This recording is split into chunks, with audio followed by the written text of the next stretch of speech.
It's Tuesday, January 29th, Wednesday, January 30th, if you're on the East Coast or across the pond. And this, my friends, is Spaced Out Radio. Hope you had a great day and night. I am your host, Dave Scott, broadcasting to you live from the Great White North on top of the mountains of central British Columbia, right here at SOR headquarters. We welcome you nightly on the SOR Radio Network, Deep Talk Radio, and Revolution Radio. If you want to listen to our archives, they are free at youtube.com/Spaced Out Radio. Just do old baby the favor. Hit that subscribe button. Our website is spacedoutradio.com, where we have a plethora of features for you. You can rock out to Bumblefoot. Go shopping at our Spaced Out Radio store right now. Read up on Captain Shirk's SOR Newswire and much more. Tonight's show is brought to you by the YouTube channel Ensuho. Sebastian Martin brings high-quality messages to the masses. Head to our website, click on the Ensuho banner, and subscribe to the channel today. Now, originally, we were going to have author Kathleen Werstein on the show tonight talking about guardian angels and the book that she wrote called Guiding Kathy. However, about 20 minutes before showtime, Kathy got a little nervous. She just couldn't do it. She's like, Dave, I want to, but I can't. I'm a little nervous. I've never done an interview that long before. Do you mind? No, what the hell? We got to move on. The show has to go on. So I quickly called up the duck, Jim Malliard, from the Malliard Report, Malliard.com. If you want to check out his website, Jim has one of the top 100 podcasts in North America right now. And he is a voice of reason, a voice that is very well trusted in the field of paranormal, politics, UFOs, whatever the topic may be. And we're glad to have him here tonight, stepping in very, very late tonight. Mr. Malliard, the duck, always good to have you on Spaced Out Radio, my friend. How are you? It's good to be here. It's actually, it's weird because every time I've been on here before, it's been a roundtable. So if I just dramatically pause and wait for somebody to suck some air, it's because I'm used to that at this time of the night. So just be fair warned. But all well that ends well, and looking forward to discussing any range of subjects because, as you just mentioned, I discussed them all. So we'll get through it all, I'm sure. So I'm looking forward to it, Dave. Yeah, I'm looking forward to it as well, my friend. And I always, you and I have a very close kinship off the air where we talk almost daily. And a lot of people really don't know that. I mean, they tune in for the show. They don't know who we're really talking to or who we not. But Jim, the one reason why I really enjoy what you do and our conversations and the friendship that we have built over this is the fact that you have tried to, even though you delve into the paranormal and everything like that, you try and stay away from it all, away from the drama, away from the BS of this field. How have you been successfully able to build your podcast while still being on the outskirts of all of these genres? That's a good question. I'm not exactly sure at times because it seems like you'll send me some ufology stuff and I'll be like, I never heard of that person. And you're like, you're just mind blown. I could just tell. And there are people that'll send me cryptid stuff, and I'm like, don't have a clue. But I'll talk cryptid stuff, I'll talk UFO stuff, I'll talk ghost stuff. I mean, it started as a ghost show way back in the day, so I guess that's kind of where it started. And then I kind of sprinkled out into those other things a little bit, and then it just came a point where I just kind of said enough, and I just kind of pulled out. I dropped 86 Facebook groups one day. I just had enough. It just became too much clutter in my life, and I said, I can't. And just kind of, and even now, I just don't like going into Facebook groups to promote my show or do anything. It's just because there's so much ugliness between people who think they're the top dog, and I just don't want to deal with it, so I don't, and I don't understand why it still grows. I guess the product speaks for itself, and people do talk about it otherwise, so I'm fortunate in that regard. You have worked very hard on your podcast in order to get it into the top 100 in North America, and kudos to you for the hard work that you have done, and people around you have tried to do the exact same thing, Jim, but with no real opportunity to do so. Why have you been able to find success in broadcasting the paranormal while so many have struggled? Well, correction, it's the highlights from my show. It's not my show even. And I think that's part of it. The smaller clips that people can consume and wrap their head around. And why have I been able to find success when others haven't? Because, again, I've stayed removed. I just ask the questions of the guests that are relevant to me, not necessarily neck deep in drama and asking for, what do you tell me the real juice about whatever place or whatever group or whatever sighting or anything. I just kind of go at it from an unbiased opinion, an unbiased start point.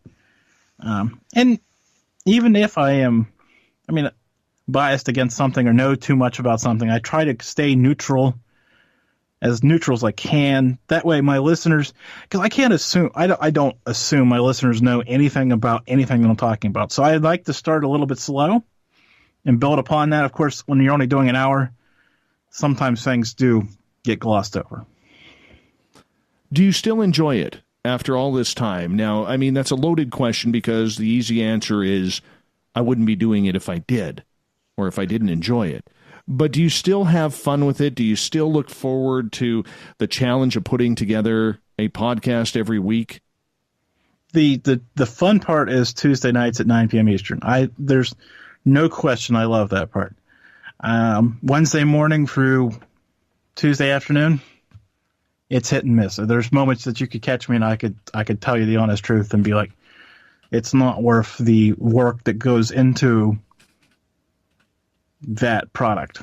Because while it may seem free-formed and flexible and I go places that I wasn't necessarily wanting to go with the guest, I have to dig and kind of have a idea, the wide picture of, okay, so Dave Scott's on with me tonight.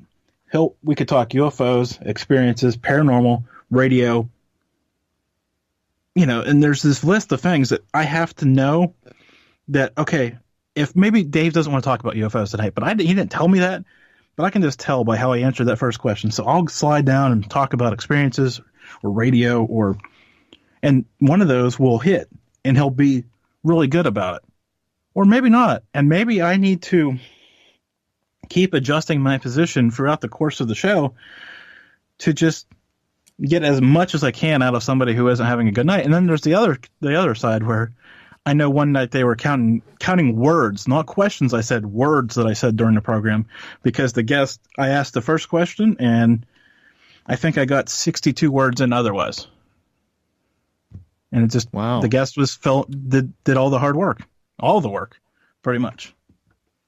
Well, that's, difficult when you get that because you never know. Do you jump in? Do you not? I like to let guests speak because in the end, I look at things with this show as, if we're in a cockpit, there's a pilot and a navigator. I look at myself as the navigator, not the pilot, and I'm just steering or telling the pilot where to go. Do you look at it the same way, Jim, where the show is really not about you, even though you're hosting it, and it's really about what the guest has to say because that's why people tune in? That's that fine line, Dave, between being rude and interrupting somebody. But there are points where I will try to pivot it back around. Maybe it's just a phrase. Maybe, but there are times I'll just let it go. It's not a hard, fast rule that, okay, so I've been 10 minutes without hearing my voice. I need to interject. No, I don't have that rule. There are some people that have that rule. No. If the guest is on point for 25 minutes, they can go for 25 minutes. Now, if they go 7 minutes and I don't like where we're headed, I'll say, hey, what about something else, and try to steer it back around, even though I won't necessarily, as I always joke about, grinding gears and going hard after changing topics. There are points where you just have to jump in and say, go somewhere else. Jim, are there topics that you just do not want to touch anymore? Maybe because of the way the political climate is in North America on both sides of the border, or maybe you've just had enough of them? Because I know there are certain topics around here that I'm just not interested in doing. Years ago, when we started this show, there were topics that I couldn't wait to get into. Couldn't wait to do it. But now I look at it and I'm like, no, I don't want to touch that with a 10-foot pole. Have you ever figured that one out? Yeah, I have. There's a couple. The current one, now, don't get me wrong. The current one that I haven't talked about in years is Bigfoot. Not that I don't believe, and not that I believe there's something in the woods that we don't know about. Not as if shift change or change dimensions or, okay, we can talk about all that. We can have a discussion about all that.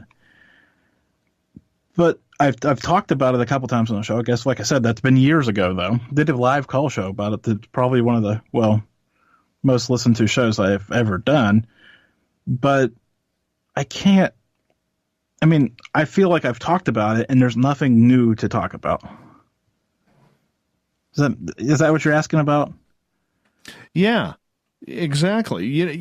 I think for me, the sensitivity of a lot of people these days due to the political climate, and especially with what's happened with, the crackdown on people like Alex Jones, I am petrified to bring on any real conspiracies anymore because I don't know what's going to set the audience off.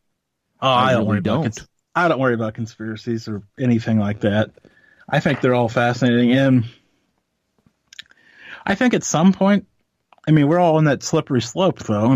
Even if you don't talk hardcore conspiracy, well, who's to say UFO sightings don't become under a conspiracy topic or any of these other things? So I try not to worry about that.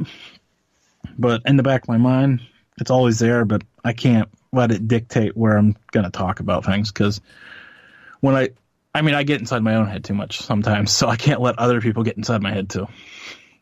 No, I understand that. But, when you're going like we are towards more of a terrestrial route, we have to be a little bit careful with what we say and what we don't say now. There are some conspiracy theories I would love to get into, but I have to look at the consequences. Is this going to piss off a terrestrial station if I go and put this on the air? The public may want to hear it. I may want to talk about it.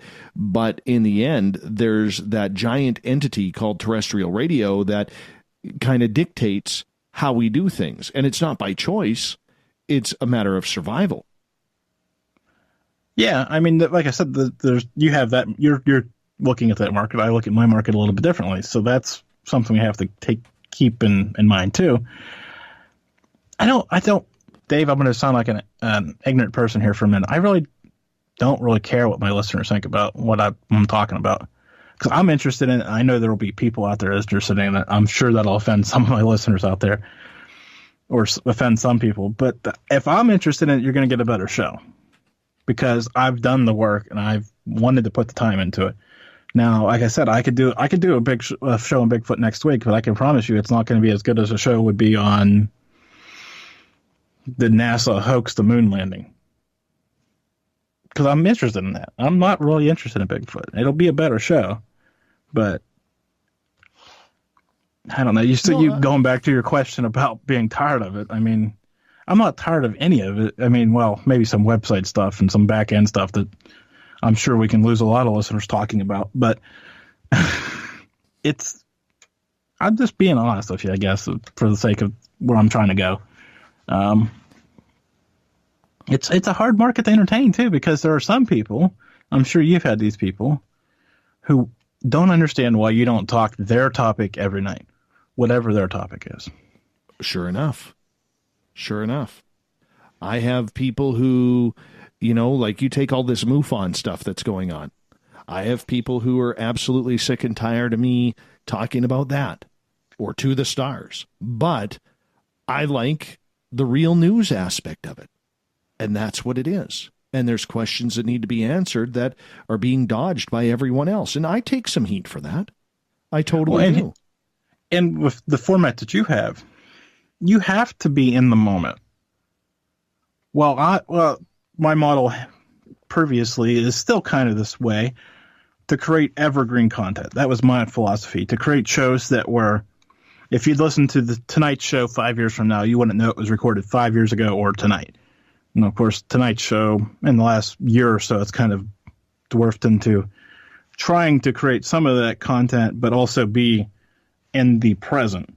But when you do, Spaced Out Radio does 7 nights a week, every day, you have to be more of today, because in 6 months, you'll have had another 180 shows come out between now and then. Well, meanwhile, I've only had 30 shows that come out in a lot less hours of content. So for somebody to go back 180 shows for you, that's like, what is that? 600 hours of content. For me, it's 30 hours of content, which is much more manageable for somebody to dig back through. So, yeah, you have to stay in the moment. And yes, the UFO community, I'm sure we'll get back to this, is, what's the word I'm looking for? A mess right now. Totally. From top to bottom, side to side. I used to think the ghost hunters were, the messiest group of people out there. And then I guess the UFO community came along and said, hold my beverage. And I went, holy smokes. Yes. Oh, yes. Yes. Wasn't that impressive? Wasn't that impressive? And that is very true. I mean, you have to dictate on what's going on. And I think, and I've forewarned my listeners, with all this stuff that's going on MUFON, for instance, Philip Leach, and we'll get into this a little bit later, he released a third letter today that we were able to publish in our news section, because that's what we're trying to do, is bring that news to people. And we have to be able to do that. We have to be able to react. We have to be able to get that news out. And some people out there who don't have an interest or don't have an inkling of what's going on or a care, it's our job to do that because that's our format. And yes, we have taken some heat over it. We have. You see when people have said, oh, they're talking about that again, I'm out. See you later. Try again tomorrow night. But you can't win everybody. No, and if you didn't talk about it, there'd be people out there going, why isn't he talking about that tonight? Because it's relevant tonight. I mean, legitimately, okay. I don't know how much time you have. I don't want to get it too far into something. We got about 5.5 minutes before we're going. Okay, so this is perfect. Okay, Friday I had a guest booked, planned, got the book over there, all ready to go. Well, Thursday, Friday morning I wake up, and former guest Roger Stone had been indicted. Okay, so first thing I do is reach out and cancel that guest, push them forward a couple weeks because I know that I have to talk about this because it is relevant not only to the political climate, the headlines, but to my show. Because being a former guest and being in that moment, I have to bring that up to my listeners one way or the other tonight, even though the news cycle has moved and moved and moved. But this will be tonight was my first opportunity to address that with some people, and I did. And here we are being prisoners of the moment. But yet, as much as a prisoner of the moment as I want to be when I do one night a week, it gets really, because, if I went right Friday, it would have been a lot easier to push that guest a couple of days. But it also gave me a time to get more information, filter through, be strong on the topic, find the right people. Well, find people that were willing to talk about it too, which is another interesting thing. I'm sure we can tie that back to MUFON as well, because not everybody wants to talk about it.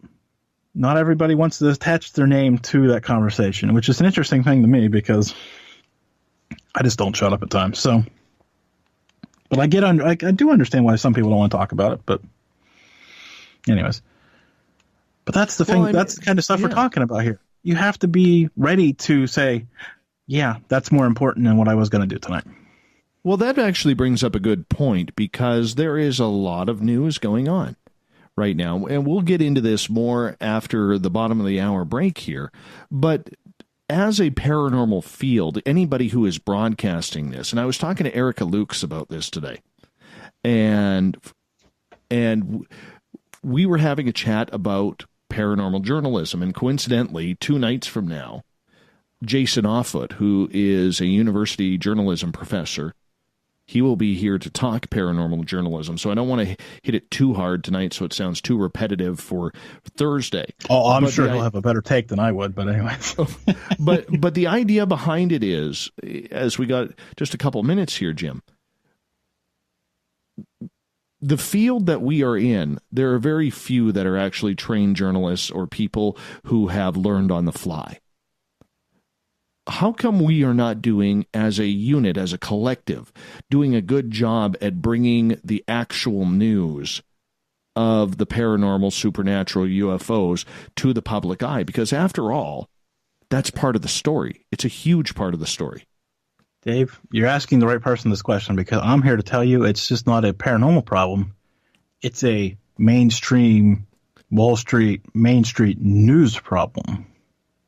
You take your major cable networks, you take even your local newspaper, and it's more about the opinion or the skew of the person that's quote unquote reporting it than it is about just laying out facts time after time.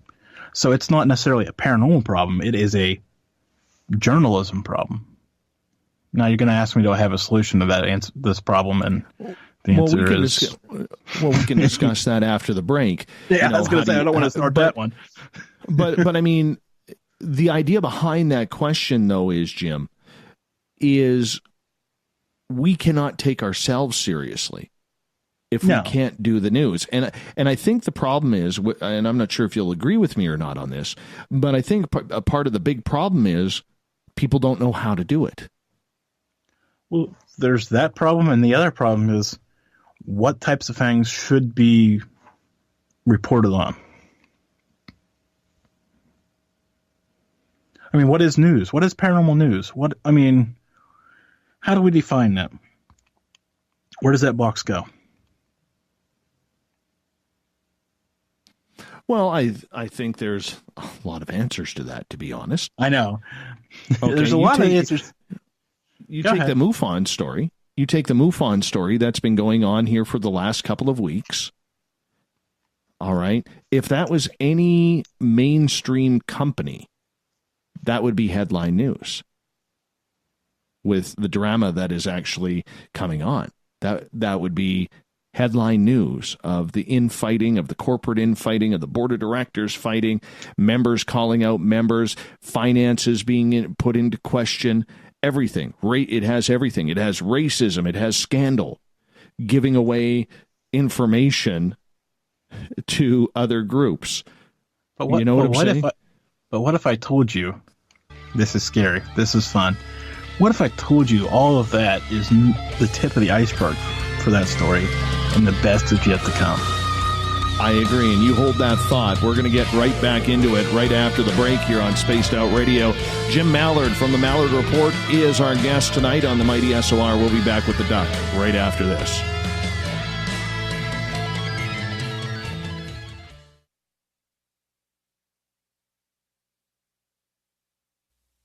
You're listening to Spaced Out Radio Live with Dave Scott on the Deep Talk Radio Network. Are you intrigued by Paranormal Talk Radio? You'll love the new Paranormal Radio app from TalkStream Live. You'll find a great selection of talk shows covering UFOs, ghosts, strange phenomena, and much more. Download the Paranormal Radio app now and start listening to the very best in paranormal talk entertainment, including the network you're listening to right now, the Paranormal Radio app, free in Google Play and the iOS App Store. Looking for a place to advertise at a very reasonable cost? Look no further than Spaced Out Radio. SpacedOutRadio.com has an advertising tab that you can click to check out our daily, weekly, and monthly packages to play on the radio, or our website including social media. From commercial spots to banners, we have it all. Check out our competitive pricing today. You know, it's hard being the bad man of ufology, but that's just the way that I like it. This is Chris George Zuger, and I'll be hanging out with Dave Scott and SOR scientist Chris Cogswell for Reality Paranormal, the second Wednesday of every month. And our job is to break it down and come to conclusions as to what is really going on in the supernatural world. I'd love for you to join us right here on Spaced Out Radio. Heading to Vancouver and looking for a night on the town? The Moose Vancouver is the bar that never stops rocking until 2 a.m. every night. The Moose has great food with everything on the menu from $6.95 to $8.95. Fantastic, vibrant staff and rock and roll that will bring you back to when the music was real, the hair was long, and the guitars were rocking. Get your party on at the Moose Vancouver, the official party bar of Spaced Out Radio. Hello, this is your guitar man, Ron Bumblefoot Thal, and I have to tell you, I love the response I get for Little Brother is Watching from Spaced Out Radio fans. It's amazing how music can inspire and make people think deeper about what's going on in the supernatural world. You can head over to my website, bumblefoot.com, to check out my music, my guitar workshops, my touring, even check out some of the hot sauces that I'm working on. And make sure you keep on listening, because with Spaced Out Radio, you know Little Brother is watching. A timepiece is a reflection of who you are, and what better way to show off the real you than with an Escape watch? Escape is a lifestyle brand accessorizing your days and nights. Choose to escape and create the life of discovery that you deserve. Dream, play, unite with your own personalized Escape watch. Head to escapewatches.com. There is no time like the present to enjoy your escape. Use promo code SMF2017 for your 20% discount today. You hear footsteps in the empty room above you. A rocking chair begins rocking by itself. Don't be afraid of the things that go bump in the night. Reach for Spirit Storybox, the iPhone app the Huffington Post UK called the only ghost hunting app you will ever need. Spirit Storybox. The spirits are telling their stories. Are you listening? We're bringing scientific thought to the paranormal. Hi there, this is Spaced Out Radio scientist Chris Cogswell. Join me, Chris Zuger, and Dave Scott the second Wednesday of every month, where we break down the who from the woo when it comes to everything paranormal. We'll investigate and try to bring sensible answers to those straight and sometimes outlandish questions people have. Hey, not everything has an answer, but we'll do our best. Listen in to Reality Paranormal only on Spaced Out Radio. So, you love talk radio? Then you'll love TalkStreamLive.com. TalkStream Live is always on, 24/7, with the best streaming talk shows. Find your favorite talkers and discover some new ones. It's free, readily available online or on mobile with any smartphone or tablet. Finding your favorite talk shows all in one place has gotten a whole lot easier. Just go to TalkStreamLive.com. Be sure to download the free apps from Google Play or the iTunes App Store. Are you tired of being blocked, shadow banned, or placed in jail for simply posting your thoughts on social media? Social Media Freedom can take care of that for you. Social Media Freedom is the newest and one of the best free new apps that allows you the freedom to post what you want, when you want. It takes seconds to download from your app store. Come join the tribe at Social Media Freedom. It's time to set yourself free. Coming soon to our website, spacedoutradio.com, is the SOR Space Travelers Club. For just $5 a month, you can get into a private area on our site where you can hang with other listeners in our chat room, post in our forum, and check out a bunch of exclusive content and store that won't be found anywhere else, including a nightly after-show party with Dave. It's going to be the best $5 a month you're going to spend. The SOR Space Travelers, only at spacedoutradio.com. Hi there, this is Geraldine Orozco from San Francisco's Bay Area Meditation. I invite you to join me the first Tuesday of every month with Dave Scott for Spaced Out Radio's The Spiritual You. In this fast-paced world we live in, it's time for you to take some time for you. We'll cover every possible subject from powerful meditation to healing techniques to your own intuition and spirituality. So come join us for The Spiritual You. Did you know Spaced Out Radio runs 7 days a week? Hi there, this is Tessa Nicole Thomas, and I'm here to take you on a paranormal journey each Saturday and Sunday night. Why change the station when you have it all right here? Together, we'll hang out and share some strange and scary stories. And don't forget, we have Psychic Sundays as well, so come tune in Spaced Out Weekend. We get going at 9 p.m. Pacific, midnight Eastern, only at spacedoutradio.com, where we own the night. Visit purpleplates.com today. For over 40 years, the Purple Energy Plates have been delivering amazing results for their many customers. Inspired by the great genius Nikola Tesla, the harmony, healing, and energetic effects of the plates have proven over and over to be beneficial and often miraculous to thousands of customers. Check their site for daily specials and choose from their many energy products. You won't be sorry. Visit them today at purpleplates.com.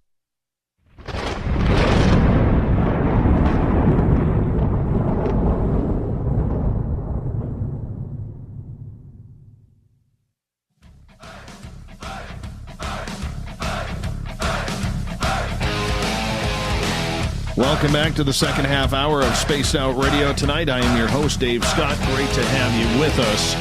Here we are sitting in the captain's chair of SOR headquarters in beautiful British Columbia, Canada, talking with Jim Mallard from the Malliard Report, which could be heard every Tuesday night at 6 o'clock Pacific, 9 p.m. Eastern, the fastest hour in paranormal radio. Jim, welcome back. Thanks for having me, Dave. It's good to be here. Now, right before the break, we were talking about a lot of the news that is going on. What is news? What is not in the paranormal? And there's a lot of stories that are going on, whether it's MUFON, whether it's what's happening in Area 51 right now after that gentleman was killed. You know, there's a lot of news. And yes, we see the reports on Facebook or everything, but how many talk shows are really taking this type of stuff seriously, Jim, as a venue to be one of those shows that brings you up to date rather than hearing the same old topics nightly? I don't know. I don't know that anybody's interested in being that show. I mean, there's you, but again, here we are. There's that fine line between doing what you have scheduled and doing what you could be doing. And I don't know how many people, if you did a daily news-driven show, how many days are there good news to do? Not good news, but you know what I'm saying, good content-wise, not positive, hey, fluffy rabbit kind of stories. Fluffy kitties, probably. Anyways, that'd probably draw a better picture reaction, kitties instead of rabbits. You know what I'm saying? Because, well, the Area 51 shooting is popping now. In 2 days, 3 days, it's, you know, we'll have all, I don't want to say we've all forgotten. Obviously, his family probably won't, and some of us will file that away for a while. But that, you know, that's, you know, that'll swing out of the news cycle. The MUFON thing, I do think we're going to have to be talking about this for the next several months. Unfortunately or fortunately, depends on how you look at things. But, you know, Bigfoot sightings aren't going to be there every day, or, you know what I'm saying? So it's hard to be the on-point news show when you don't necessarily have on-point news every day. Like people that talk politics or sports, there's always the next game to talk about or the last game to talk about. Well, if we, you know, in the paranormal, we tried to do that, we'd be up a creek sometimes. Oh, yeah. Your news section would be maybe 45 seconds long on a good day. Yeah. I mean, but you could expand it out and talk about it for a while, but I don't think you could do, you know, hours of it unless you were really good at it. I mean, like, really good at it. Well, let's talk about this Area 51 thing here for a moment, because for people who don't know, a gentleman crashed the gates of Area 51, and we use that term loosely since there is no gates, but he passed the security signs that basically is the point of no return. He went 8 miles in and eventually stepped out of his vehicle, and he was holding some sort of cylinder. Nobody knows why he was there or what he was trying to accomplish, but he ended up being shot dead, because they do have the ability to use deadly force in that type of facility in the United States for security and protection. And that's exactly what happened. Now, there's a lot of rumors and all of a sudden going on, because let's face it, there was without mentioning names, there was a show host out there who was claiming that they were going to gather all of their listeners at the black mailbox and make their way into the Area 51 facility, almost taunting the camo dudes to do something about it because of that threat. And the idea behind it was to make sure that there was a lot of people there as witnesses in case something did happen. And if bullets ended up starting to shoot and strafe the people. And the idea behind it was if they could get a couple hundred, maybe 1,000, 2,000 people or more, there's no way that they would open fire on that big of a group. But it does go to say that we don't know if that was any influence whatsoever in that case, Jim. If that was a fan who was listening in and said, screw it, I'm going to do it. Or if this was just somebody who's maybe read too many UFO books, maybe an abductee who doesn't know what was going on and their own experiences were driving them crazy. We don't know. What's your thoughts on that? We don't know. But Dave, you've been around this as long as, well, you've been around more UFO people than I have. We'll say it that way. It seems every time that I hear about somebody approaching those signs at Area 51, they get met like at the door, even though like you said, there's not a gate, there's not a door, but at the signs by some visual, if it's a Humvee or a Suburban, or you can see somebody, looking your direction. So it blows my mind, first and foremost, that somebody was able to get 8 miles in, first and foremost. But I don't know, even individually or as a group, I don't know what you're going to accomplish by barnstorming. Okay, so you get in to the facility. What are you hoping to find? I mean, obviously at some point, no matter how far you get in, how far you get in, say you get into the parking lot next to the main building, you're going to come across a person at some point. Even you make it in the lobby, there's going to be somebody somewhere. You're not going to get far enough to get whatever information you think is there. Because let's be honest, Dave, I know you've probably had people on that have talked about Area 52 or any number of these other places. So if you even for a second believe that there's another place, what's the value of going to the original place? And I'm not saying anybody should go to the other place either, because I believe that if there's these quote-unquote secrets, they're not all kept together in a nice file folder ready, to jettison the hand of somebody if they make it that far. I believe they're scattered 100 places, and you'll get all these you've seen these confidential UFO reports. They're 50 pages long. I'm sure if they're 50 pages long, you'll probably have to collect them from 25 sites out of 8 different filing cabinets, and it's not meant to be readily available for anybody. Kind of like the Manhattan Project with the nuclear bombs. Everybody had their small piece, but nobody knew until we all knew. It is difficult, though, because people want to know. They want to know what is there. They want to know, Jim, as a taxpayer, as somebody who is maybe a UFO experiencer. Maybe they haven't had the most pleasant of ET abduction experiences. And there's a lot of people out there. Maybe the guy was just insane. Who knows? Well, maybe he knew it was a suicide mission and figured this would be a cool way to go out.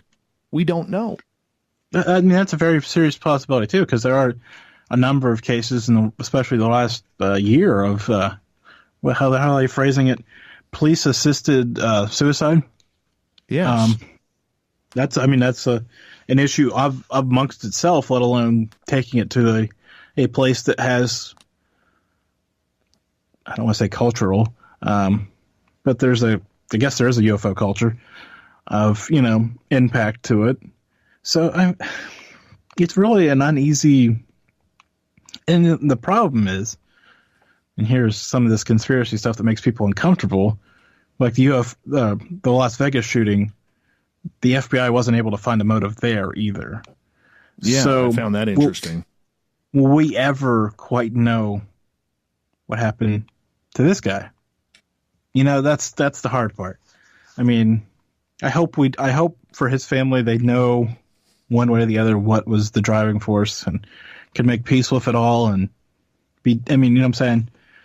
Because anything else doesn't really matter. Especially again with the Vegas shooting. I mean, the loved ones lost is the key. Any of the rest of this stuff that we may think about or have questions about, that comes after any of that stuff. But it's wild, and it's just wild that it's coming out at the same time as all this MUFON stuff seems to be hitting. It's like, you know, as I often tell people, the truth is stranger than fiction. Here we are at that pass again. Because if I would have told you a year ago, big blow up at MUFON and this event would happen, you would have said, there's no way. It is a little coincidental that it happened, you know, and when it comes to something like this, the way this field works is the rumors immediately start spreading around. Like this talk show host who is saying we're going to invade Area 51. What if that had something to do with it? What if that had something to do with it? It's all hypothetical, but that person now could get in hot water with a couple of alphabet groups just for the sake of talking a big game on the air. I mean, that's where it gets a little bit dangerous, Jim. Not only that, okay, so let's remove life from this. Let's peel it back a few layers. Let's step away from that, because that is serious and that is reprehensible, putting people in harm's way. I mean, legitimate harm's way, like life or death harm's way. Because I don't know if I want to talk about this on air or not, but I'm just going to kind of give you the 30,000-foot view, so it keeps it clean. There have been situations where I've seen listeners go into co-authoring books, forming shows, any number of little things that have jetted off because they've listened to the show together on the Duck Pond or listened, you know, connected through the show and have formed these business projects. And while I'm happy for them, you know, because, hey, the universe connected them at my point, and now they're off to do whatever it is to do. When things like that blow up, though, because I've seen it, I've seen some successful things, and I've seen some things that have happened. I feel guilty when the things go, that's not cool. Because it was my universe they intersected in. I can't imagine being at that, like I said, those few layers closer to the fire. Even, like I'm saying, we're talking, you know, things that in the grand picture of life, books and, you know, documentaries and other little things that, you know, aren't life-threatening in any form. But when they blow up, I take that personally. Because, like I said, They were my listeners, and they report every one of my listeners that I've come across and had contact with and traded messages with. They become a small part of my family. Like, I'm invested in them. I want to make sure they're all doing well. And when it doesn't go well, and doesn't go well because of something that maybe I didn't even suggest, but my show suggested, or being at the, you know, connecting with the right person at the right time, and they had a conversation about something, even though I may have not had any clue about it. You know, they left, you know, they connected, they followed each other on Twitter, and they 6 months down the road talked about it, figured it out. But when I'm at that point, and they're, you know, that's where it all started, I just, you know, it eats me up at times. I'm not going to lie. Well, and I think, go ahead. Sorry. No, I was going to say, it's just, yeah. Go ahead. No, I was just going to say, but the other hand, I'm sure you've seen this too, where positive things come out of that, and you feel the parent thing comes out in you. Oh yeah, that was great. But the other side of it, just okay. Go ahead. Well, I think too, because let's face it, in the paranormal broadcasting realm, Jim, there are a lot of people doing it. A lot of people. All right. But there are very few who are actually trained in radio or have spent enough time in it to kind of learn what the traits and the mistakes are. And I think one of the habits that we have is for a lot of people who are just stepping into this, whether you have 100,000 people listening or you have 10 people listening, you have become an influencer. You've become an influencer for a lot of people who respect your word, respect your identity, respect your show. And at times, you have to be careful with what you suggest or what you don't suggest. And some people don't have an edit button. For instance, there was another host out there going back a year ago who was telling his audience members, you are stupid if you do not take the $200 out of your bank account and invest in the To the Stars Academy. Well, that host now is not getting any interviews from the To the Stars Academy and is no longer promoting that. So he also had a lot of people follow his word on that. And that's a whole nother level of thing, man. That's a whole nother level of stuff. But that's where things get dangerous. You can't be doing that. All right? Because there is going to be some listener out there who is going to decide, well, if I spend this $200 buying this To the Stars Academy share, that only leaves me with $25 for groceries for the month. And there's that person out there. But the person I listened to told me I should do this, otherwise I'm stupid, and I want to be a part of it. I want to do my part to bring disclosure, and if that means I got to give up my food money or my rent money to do this, by gosh, I got to do it. And that's the scary part of it. Encouraging people to do something that maybe even that person wouldn't do themselves. I mean, okay. I'll take this to another place because we're at that point. Well, I understand what you're saying, but I'll twist it back around for a second and we'll get back to where you're at. I got approached by, you're going to love this, Dave, you, being a bigger guy yourself. I got approached by a diet pill company. Mm-hmm. And they wanted me to hot read their product, endorse their product, use their product, obviously. And the bottles of pills we'll round it up $50. Not rounding it up far. You know how these things go because everything ends with a 99. I'm like, and they're like, and the good news for you is we'll pay you $2.50 on the bottles you sell. So I went, let's see.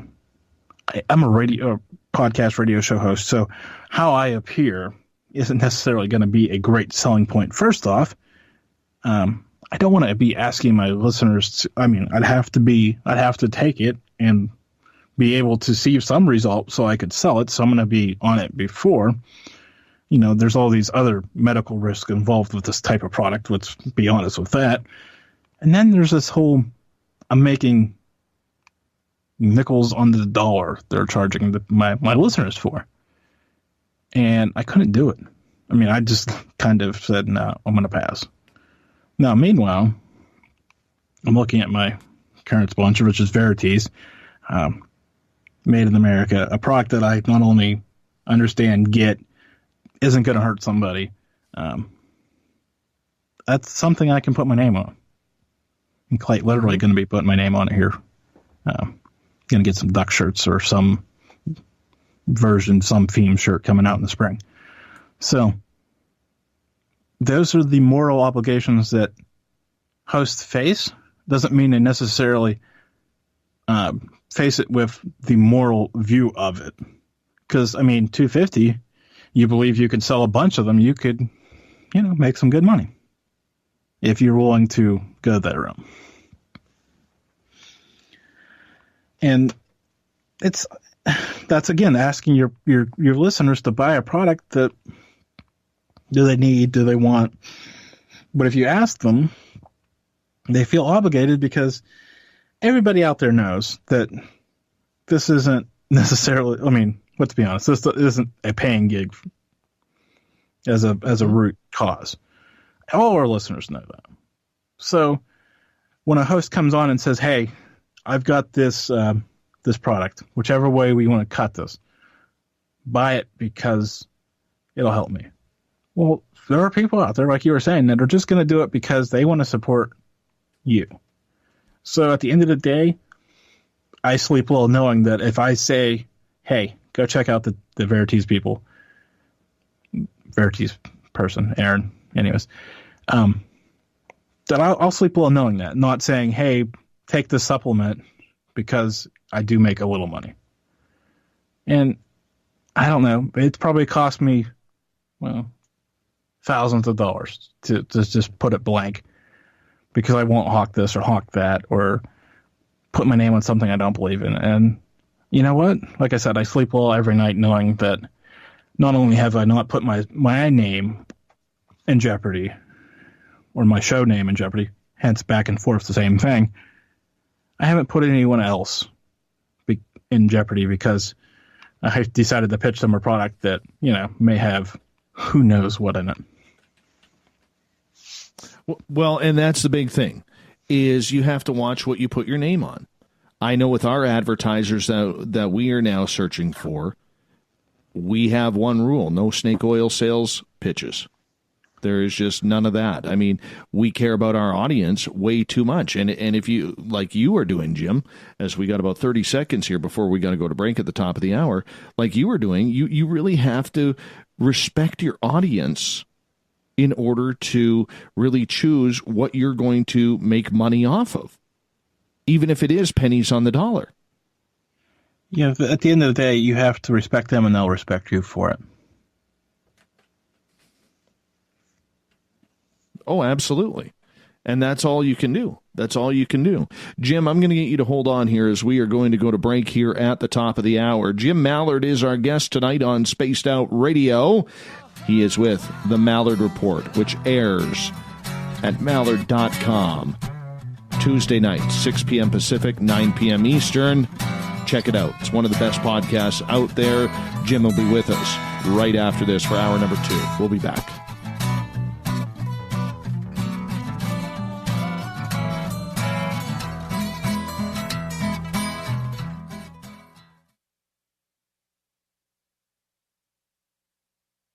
Every night on Spaced Out Radio, we have places for you to hang out. Hi, this is Carl. Join our SOR Space Travelers group on Facebook for live chat. On Twitter, using hashtag Spaced Out Radio. You can also join us in our Spreaker chat room.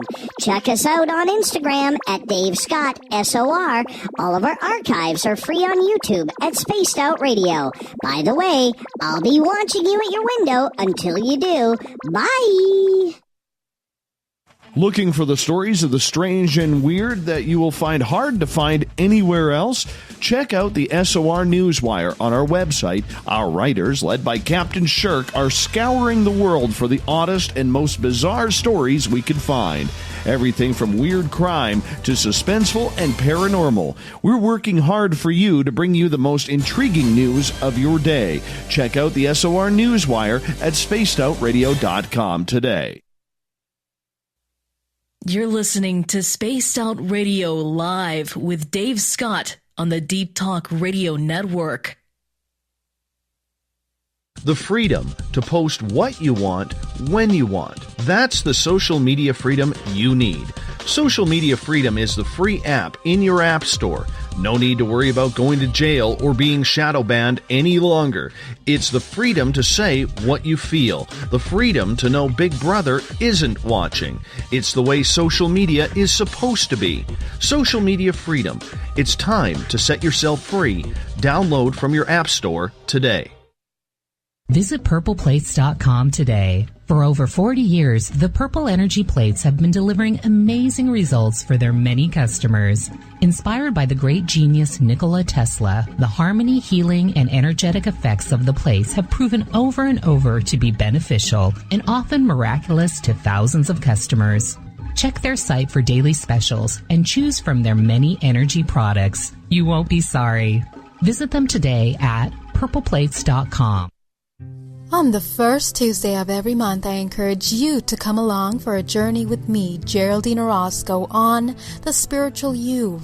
Together, we will take a look at how to access the highest expression of yourself and change your life. Consciousness, ET contact, health, and wellness, we can talk about it all. So come along for a spiritual ride with me, Geraldine Orozco, on The Spiritual You, only on Spaced Out Radio. Find your escape where time has no limits. It's about living today and cherishing the heritage of yesterday. A spirit of adventure for what is new, with the nostalgia of the past. Your timepiece is a reflection of who you are. Life surrounded by beauty from the world around us to the soul within. EscapeWatches.com. There is no time like the present to enjoy your escape. Use promo code SMF2017 for your 20% discount today. Hey, this is Canadian Paranormal Investigator Mike Moore. The third Wednesday of every month, I'll be teaming up with Dave Scott to bring you Ghosts of the Great White North. Each month, we will bring on guests from across Canada to discuss their ghostly encounters. Canada is a paranormal hotbed with stories you've never heard, so we're going to bring them to you. So get comfy on your Chesterfield, grab a donut, and join us, eh? Do you want to know what's really going on in your world? Do you have questions about who you can trust in the mainstream media? Then look no further than the Rebel Planet. Come get the straight answers right here at spacedoutradio.com. Join me, Jamie Sexton, creator of Rebel Planet News, as I fill you in on the stories behind the stories. All you truth seekers, be sure to tune in to Rebel Planet on spacedoutradio.com the third Thursday of every month. The Call of the Wild is in Vancouver. The Moose Vancouver is one of the hottest bars and restaurants in the city. Open until 2 a.m. nightly, the Moose will rock you like a hurricane all night long. Great food with everything on the menu at $6.95 near the corner of Nelson and Granville. Get your horns up and come rock with us. The Moose Vancouver, the official rocking bar of Spaced Out Radio.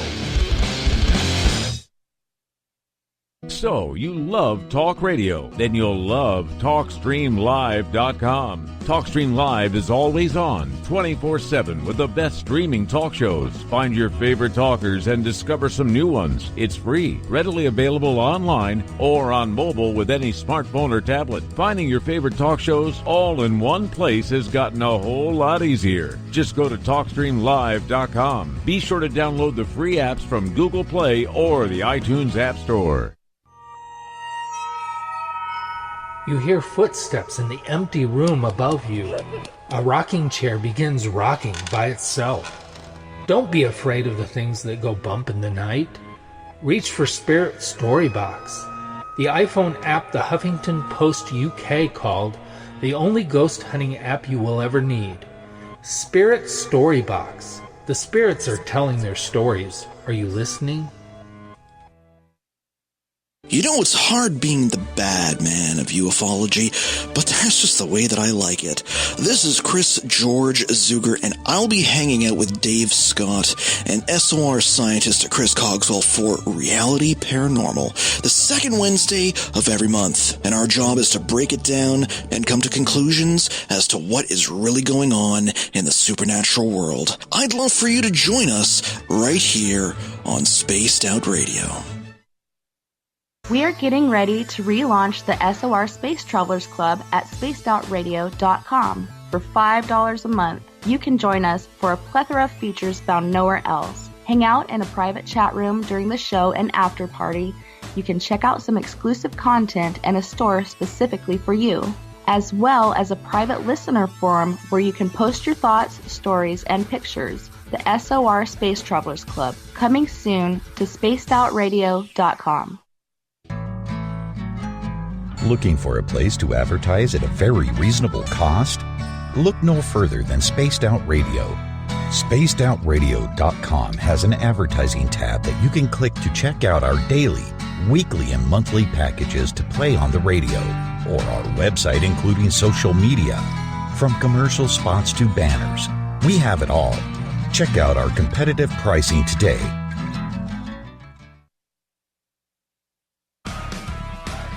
Get your horns up with me on Spaced Out Radio. This is Ron Bumblefoot Thal. Come tune in to SOR where you can hear me rock out with Little Brother is Watching, the official theme song of Spaced Out Radio. And then come on over to bumblefoot.com where you can find out about my tour schedule, my music, and everything else. Bumblefoot.com keeps you up to date on what I'm doing and the best way to stay in touch with my music and music camps. Sign up for my newsletter at bumblefoot.com and remember, Little Brother is watching. You're listening to Spaced Out Radio with Dave Scott. Follow Dave on Twitter at Spaced Out Radio and on Facebook, Spaced Out Radio Show. Welcome back to the second hour of Spaced Out Radio tonight. I am your host, Dave Scott. Great to have you with us. Tomorrow night of the show, paranormal weirdo John Tenney is back with his strangest stories. We get going at 9:06 Pacific, 12:06 a.m. Eastern at spacedoutradio.com. Hi to everyone listening in on the SOR Radio Network, Deep Talk Radio, and Revolution Radio. Good to have you with us. Don't forget, you can check out all of our archives for free at youtube.com/Spaced Out Radio. Just do me a favor, hit that subscribe button. The Desert Clam has set the password for tonight in the SOR Space Travelers Club, and it is... Oh, what is this, Desert Clam? Nyctohelophobia? Nyctohelophobia is your password. Make sure you use it wisely, Space Travelers, as the Clam sets the password each and every night right here on the mighty SOR. Our website is spacedoutradio.com, where we have a plethora of features for you. You can rock out to Bumblefoot. Go shopping right now at our Spaced Out Radio store if you want to support us. And, of course, you can read up on Captain Shirk's SOR Newswire and so much more. Tonight, we're talking paranormal news, paranormal media, podcasting. Jim Malliard from the Malliard Report is with us. His show airs at Malliard.com every Tuesday night, 6 p.m. Pacific, 9 p.m. Eastern Time. Jim, thank you for coming on into the show tonight. Well, thanks for having me, Dave. It's always a pleasure to be here. Getting back to the news, we mentioned a couple of stories and the influence that hosts can have on there. What do you think that Paranormal Radio can be doing a little bit different, Jim, in regards to covering stories like what happened at Area 51 or what's happening with MUFON? I think people can take a moment and do their own deep dive on it and see what's going on. Not necessarily just follow what's the whatever group they're in or whatever philosophy they have. They need to take a look and say, hey, yeah, that's something I need to talk about. And then find somebody, call a Dave Scott, call somebody in the UFO community and say, we need to talk about this in a way where we're not necessarily just sitting here saying MUFON's the worst organization ever, or, hey, MUFON, they're a bunch of cool guys. You got to find somebody that can go back and forth about it and just talk about it. Because unfortunately, if nobody talks about it, nothing changes. And that's true across the board. But there's a fine line, too, because there's also a lot of misinformation out there, Jim. Well, that's what I'm saying.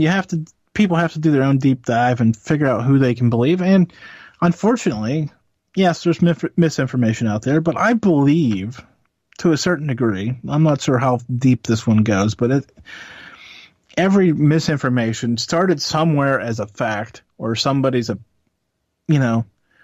belief in it. And as we play the game of telephone, the kids still play that anymore? Where you sit around and whisper something in somebody's ear and see how it goes around the room? Oh, I have no idea. Is that still a thing? Somebody out there needs to let us know if that's a thing. If not, kids are missing out. Of course, that's personal space issues. And, oh, God, anyways. To my point, that, as things go through people, things get changed based on how bad or how good somebody wants it to be. Because we all, maybe Dave doesn't, but there are times that I'll say something to someone just because I know that person talks to the person that I'm talking about. No, not necessarily in a bad way or a good way, just to kind of see how the reaction comes out. And it depends on the person that you're trying to get to, which person you pick, or, how you phrase the message. because there's all these variables in that. And that's the great thing about human nature, and it's the bad thing about human nature. But as so things can get manipulated. For an example, if I wanted a story to get overblown, there's, some people you talk to. Now, hey, Dave, do me a favor. Don't talk about my show last night. It was just bad. The guest, don't reference that guest. Please don't have that guest on your show. There's the other way. Or there's, like I said, there's the, hey, you need to get this guest on way. And there's sometimes, okay, here I'm going to admit the great thing. I haven't done it to Dave, but there are other hosts that I've done it to. And I shouldn't admit this because now there's going to be people looking over their shoulder wondering if I'm telling them the truth or not. But there's a very specific phrase that I'll tell people when they ask me about a guest, if I think they're a good guest. And I'm not going to say it. Something along the lines of, they'll be a great guest for you. Oh, for sure. And for sure. And there are sometimes, Dave will probably have backed this up as well, that especially with what he does, especially at this time of night on the East Coast, that, hey, we'll be honest, it's 1 a.m. here. It's not a good time to do a show. So he may have a janky guest or a guest that isn't necessarily on point, kind of going all over the place, but they have good content, but it's hard to reel them in or whatever. And he might say, yeah, you should, they'd be a good guest for you. And that might be true because I'm earlier and a little bit narrower the format. So it might be true. But on the other hand, there are other people that they'll say that and for a fact that you're just like, oh, God, I got to get out of the way of that person. A little too much behind the mic here, folks. Well, I think, too, Jim, if you look at it, the thing is there's a lot of wrongly influenced stories out there. There really is. And, you look at, I'll call out David Icke, who brags about knowing for a fact that the only reason why the Queen is 91 years old is because she feeds off of the blood of virgin children. This is the type of stories people are believing. Is the audience, with all due respect to them, many in the audience, are they too gullible? Are they just wanting to believe because they don't trust the mainstream anymore or real life anymore? What do you think it is that people are buying into a lot of these fallacies? I think there's part of that because they don't know who to trust, so some people just don't trust anyone. And then there's the other people that will just trust everyone who isn't what they say they don't like, whether it be the mainstream or a particular brand in the mainstream. And that gets convoluted, especially when you don't take the time to fact check anything. Like, Dave Scott drinks Mountain Dew. I just said it. It's fact. It's on the internet. Quote it. Somebody quote it. Dave Scott drinks Mountain Dew. And before the end of the show, there'll be people out there believing that Dave Scott drinks Mountain Dew on the air. And I know your listeners know that that's not true, but I just said it, so for me, it's truth. Right? And now that I've said it, well, somebody else heard it, and somebody else is going to be like, well, it must be true because I just heard it. And I didn't hear any contradictions to the facts. Or at least in this moment, I haven't heard any. So, yeah. That's reliable, and I like it, and I like the duck. So we're just going to go with it. It doesn't matter that he has no sources to back that up. He said it. He must know something I don't know. Or maybe sometimes people are just full of something, and they like selling. Often these things, these deeper stories, come back to a book they're trying to sell, and at times. Dave, you're going to get me in trouble here. At times, the more sensational, the easier it is for a host to say, yeah, I want to talk about that because it's so different than everything we're talking about. And it's tough. It's really, for some people, I don't have any problem. I don't believe the Queen's drinking blood of newborn babies or has any, she lives a stress-free life. Let's be honest. That's why she's 91. It has nothing to do with newborn or virgin children's blood. But if you want to take it that route, we can take it that route. Not you in particular, but it just, I don't know. Sometimes things get so interwoven in personal agenda that it scares. It's scary. Again, here we are with personal agenda versus actual something that people should be consuming. It is a difficult scenario nonetheless, but I mean, you take MUFON, for instance, and let's get into MUFON here because we could spend a lot of time on this. Okay, recently, as our audience knows, if you've been listening in, MUFON has been having a lot of internal problems lately after a gentleman named Phil Leach, who is the former state director of Indiana, was relieved of his duties and was kicked out of MUFON for writing a letter to the MUFON board and all the members about some of the back-end dealings that were going on, from background checks on people who were giving UFO reports to MUFON, to dealings with John Ventry and a lot of his racist comments in the past, and Ventry still being involved with the organization, to missing materials that they have collected from alleged UFO craft being taken without permission of the board. And Jan Harzan has taken a lot of heat over this, and there have been, Mr. Leach has allowed 2 letters to come out, and in fact, today, a 3rd came out. And I was sent this letter, and basically, I'm going to read it here, Jim, if you don't mind. Yeah, go ahead. Let's set it up well, because there's a lot of avenues that we need to explore, so we need to have everything out on the table first. All right. So it starts off, MUFON Executive Director Jan Harzan, email quote, "Strange anomalies like Stillwater and other paranormal events reported to MUFON usually go to the SAT team for investigation. So for people who do not know what the SAT team is, that is their special operations team. So if there is something strange going on, let's say a UFO crashes, they send out the SAT team, which is like their emergency response team." So continuing here, this is an exact quote made by the executive director of MUFON as made to a current MUFON member. This member did not send me the email. I was sent a copy by Mr. Harzan. This clearly contradicts all public statements made by Mr. Harzan, and especially the director of investigations, Chase Klotsky, a former guest on this show, as it pertains to the method the SAT Special Assignment Team receives cases that are reported to MUFON. Cases kept on a private SAT team website, not viewed by the public, that can only be accessed by a select group within MUFON. This is just another example where the truth is manipulated to fit the situation.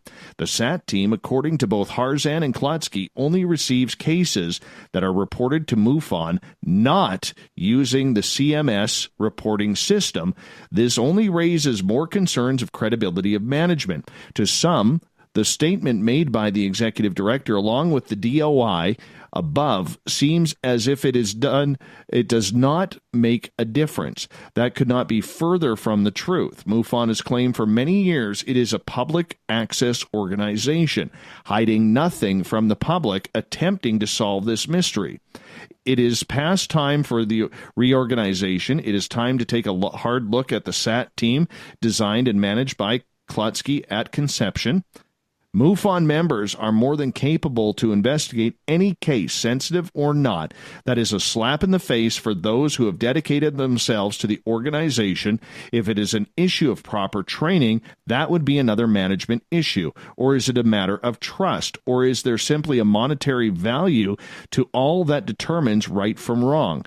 Regardless, it is time for change. It is very clear all want that change. Now it's just a matter of standing up and doing the right thing and making MUFON the organization it can be. You owe it to the membership, and you know it. Bring the honor and the trust back before it's too late. And that came from Phil Leach. Today, it was released to the public. Now, I have been contacted by one former member and one current member of MUFON, whom I will remain nameless because I got to protect my sources. And once again, they're all like, Dave, can you get this out there even more? So that's why we're talking about it. Because the people in MUFON, Jim, they want change. They're done with this hierarchy.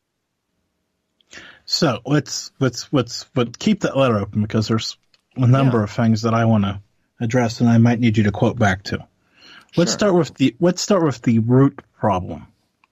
Cases that aren't entered in their system. Right? Right. Why aren't those cases being entered in their system? I mean, okay, so I guess this is where my major disconnect with this. Okay, first and foremost, I'm not a UFO person. Dave knows that, but I'm close enough to know and have had dealings with this field for as long as I've been doing my show. So let's just be upfront about that. So I have no love lost for any people or anything, because I'm not. It's there, but I could take it or leave it. So let's start there. But when I started watching Hangar One and started reading people's blogs about, hey, that particular case was, investigated before MUFON, and that case was never a MUFON case, and this and that, and you start going, boy, why are they putting all these cases that aren't their cases out there? And then you hear, oh, well, it's just because, they need good stuff for the TV show. Well, but don't they have good stuff in their case files? They're the source, at least in North America, if not the world, of reporting UFO sightings. So why don't they have a good, that's kind of where my genesis of this, where, like I said, the main split from the organization has started for me. So just as we're putting everything on the table, why are these special cases not getting inputted into the system? Why? Because this is another topic that Dave spends a lot of time on, and I respect him for it. Disclosure, right? A bunch of these people, these MUFON members, are pushing for disclosure across the board. But yet their organization, I'm doing this back and forth thing here that you can't see because we're on the radio, but as you pull information away from your own people that are pushing for more information, well, how does that equal out? How does anybody decide that should be the way that any organization runs? Point blank, I don't understand that. Dave, do you have any idea why would you chop your own organization off at the knees? I think it's a power struggle. I think it's about fame. I think it's about people wanting the accolades that go along with it. I think it's a number of things and there's some tough questions that need to be asked. We've asked them of Chase Klutsky on this show. We've asked them from the Director of Finance, Tom Whitmore, a couple weeks ago in regards to this. Everybody seems to be out for their own. For instance, their media person, Roger Marsh, holding out and not doing his job because he wants more money. All right? But here's the other thing, Jim. Going back to letter number 2 that Phil Leach sent out, there was a comment that he made about Chase Klutsky taking a piece of metamaterial, an implant that they got from somebody on a MUFON case, and turned it over to A&E, the television company, and Lou Elizondo without any guarantees that MUFON would get that alien implant back. Wait. How? Why are you giving it to a television company? Well, the idea behind that was so it could be studied by a university or a science lab. Right, Dave. But she even admitted to Phil Leach that it was her mistake because she never even knew if she would be getting it back. And Phil asked basically, who gave you permission to give away MUFON's evidence? And she didn't have a good answer for that. There's giving it to a university or a college or any laboratory. I mean, okay, that higher level of research across the board. But if that was your intention, now I'm not a smart man, but I know where my local college is. I wouldn't be going to the local TV station or production company and saying, hey, you got a nice vehicle over there. You want to mind taking this over there for me? Or, you know what? Just have this. I don't necessarily ever need it back. I mean, that's so ridiculous and so unfathomable to me. I look at my desk and there's a bunch of clutter here. Right? And I should just take a garbage bag and just wipe it all in there, right? Not even worry. Consequences be forgotten. Just put it all in there. It's nothing important. But I wouldn't send it to a listener. Hey, can you organize this for me? And if you send it back, you send it back.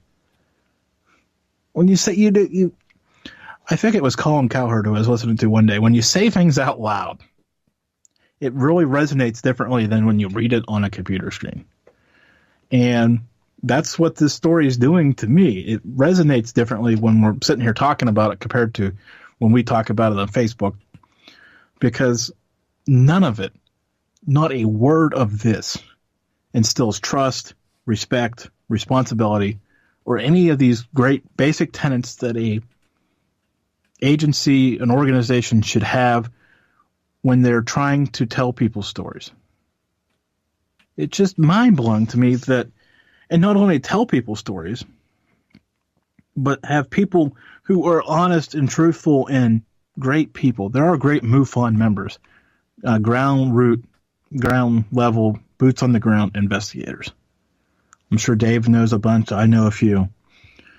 And then you look up at the top of the organization and you go, why can't they be more like these people? They were these people at one point. They had the passion. They had the interest. But yet now that they're making money, they want to try to make more. I don't know. It doesn't sit right with me, Dave. I'm not going to lie to you.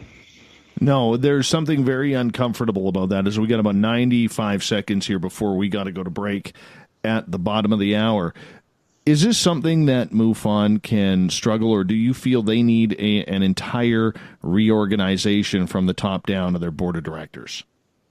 I'm starting to think it might be, I don't know if it's necessary, but for the people like us and the people who are those excellent investigators out on the ground, it may be necessary for the visual of it, not necessarily because they're bad people up there, but when you lose the trust of the top, I mean, what's stopping somebody? I mean, how many investigators does it take losing them before you say, we need to do something? Because I'm assuming there are people probably saying, I'm not renewing my memberships. I'm not going to turn my cases into them because, well, where is it going to go? And that's not going to do anybody in the ufology field any favors if we start losing cases or people stop reporting because they don't trust. And we need that element of trust. Because otherwise, where does the public go? That's the big one. Where do they go? Well, this we'll come back after the break with this, but there's been a topic in my mind for years about ghost hunters need a organization like MUFON. So let's come back to that. Yeah, definitely. We can do that. Jim Malliard is our guest tonight on Spaced Out Radio. We are talking MUFON. What is going on behind the scenes? It's kind of ugly right now. We're going to continue the MUFON talk right after this. And yes, we will get to your questions as well. Jim's Malliard Report can be heard every Tuesday night, 6 p.m. Pacific, 9 p.m. Eastern at Mallard.com. We'll be back with more Spaced Out Radio right after that.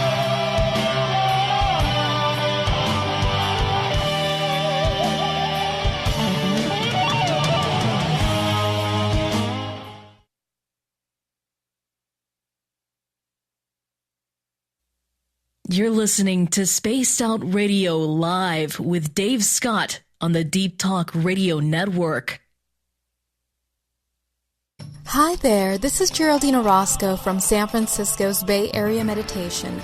I invite you to join me the first Tuesday of every month with Dave Scott for Spaced Out Radio's The Spiritual You. In this fast-paced world we live in, it's time for you to take some time for you. We'll cover every possible subject from powerful meditation to healing techniques to your own intuition and spirituality. So come join us for The Spiritual You.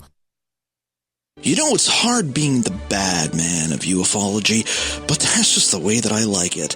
This is Chris George Zuger, and I'll be hanging out with Dave Scott and SOR scientist Chris Cogswell for Reality Paranormal, the second Wednesday of every month. And our job is to break it down and come to conclusions as to what is really going on in the supernatural world. I'd love for you to join us right here on Spaced Out Radio. We're bringing scientific thought to the paranormal. Hi there, this is Spaced Out Radio scientist Chris Cogswell.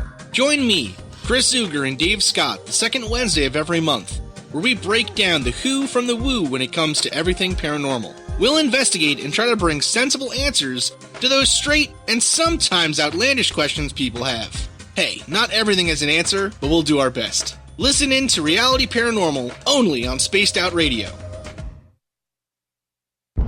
Are you intrigued by Paranormal Talk Radio? You'll love the new Paranormal Radio app from TalkStream Live. You'll find a great selection of talk shows covering UFOs, ghosts, strange phenomena, and much more. Download the Paranormal Radio app now and start listening to the very best in paranormal talk entertainment, including the network you're listening to right now, the Paranormal Radio app, free in Google Play and the iOS App Store. You hear footsteps in the empty room above you. A rocking chair begins rocking by itself. Don't be afraid of the things that go bump in the night. Reach for Spirit Storybox, the iPhone app the Huffington Post UK called the only ghost hunting app you will ever need. Spirit Storybox. The spirits are telling their stories. Are you listening?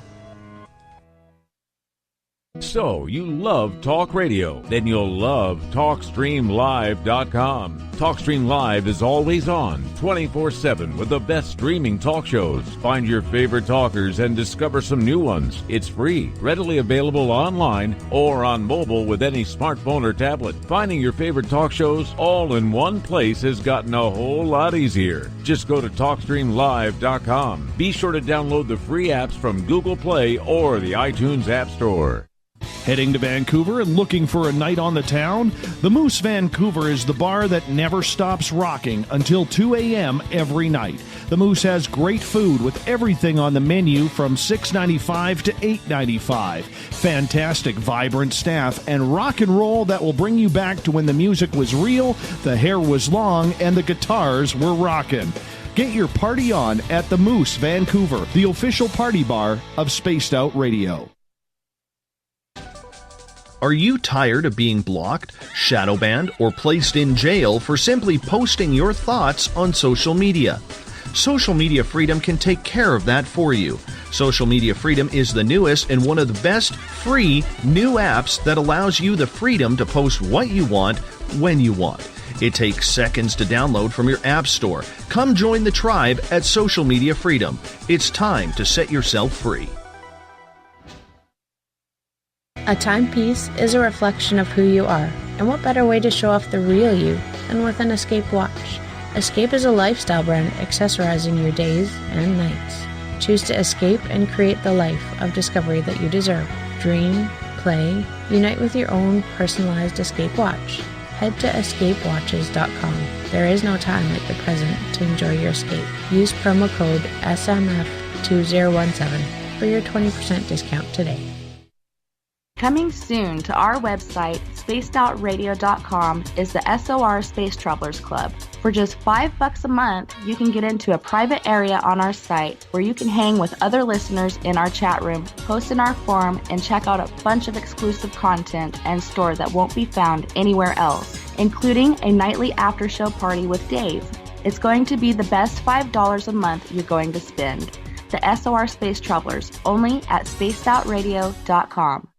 Hello, this is your guitar man, Ron Bumblefoot Thal, and I have to tell you, I love the response I get for Little Brother is Watching from Spaced Out Radio fans. It's amazing how music can inspire and make people think deeper about what's going on in the supernatural world. You can head over to my website, bumblefoot.com, to check out my music, my guitar workshops, my touring, even check out some of the hot sauces that I'm working on. And make sure you keep on listening, because with Spaced Out Radio, you know Little Brother is watching. Looking for a place to advertise at a very reasonable cost? Look no further than Spaced Out Radio. SpacedOutRadio.com has an advertising tab that you can click to check out our daily, weekly, and monthly packages to play on the radio, or our website including social media. From commercial spots to banners, we have it all. Check out our competitive pricing today.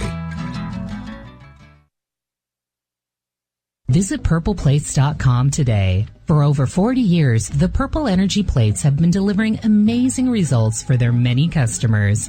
Inspired by the great genius Nikola Tesla, the harmony, healing, and energetic effects of the plates have proven over and over to be beneficial and often miraculous to thousands of customers. Check their site for daily specials and choose from their many energy products. You won't be sorry. Visit them today at purpleplates.com. Did you know Spaced Out Radio runs 7 days a week? Hi there, this is Tessa Nicole Thomas, and I'm here to take you on a paranormal journey each Saturday and Sunday night. Why change the station when you have it all right here?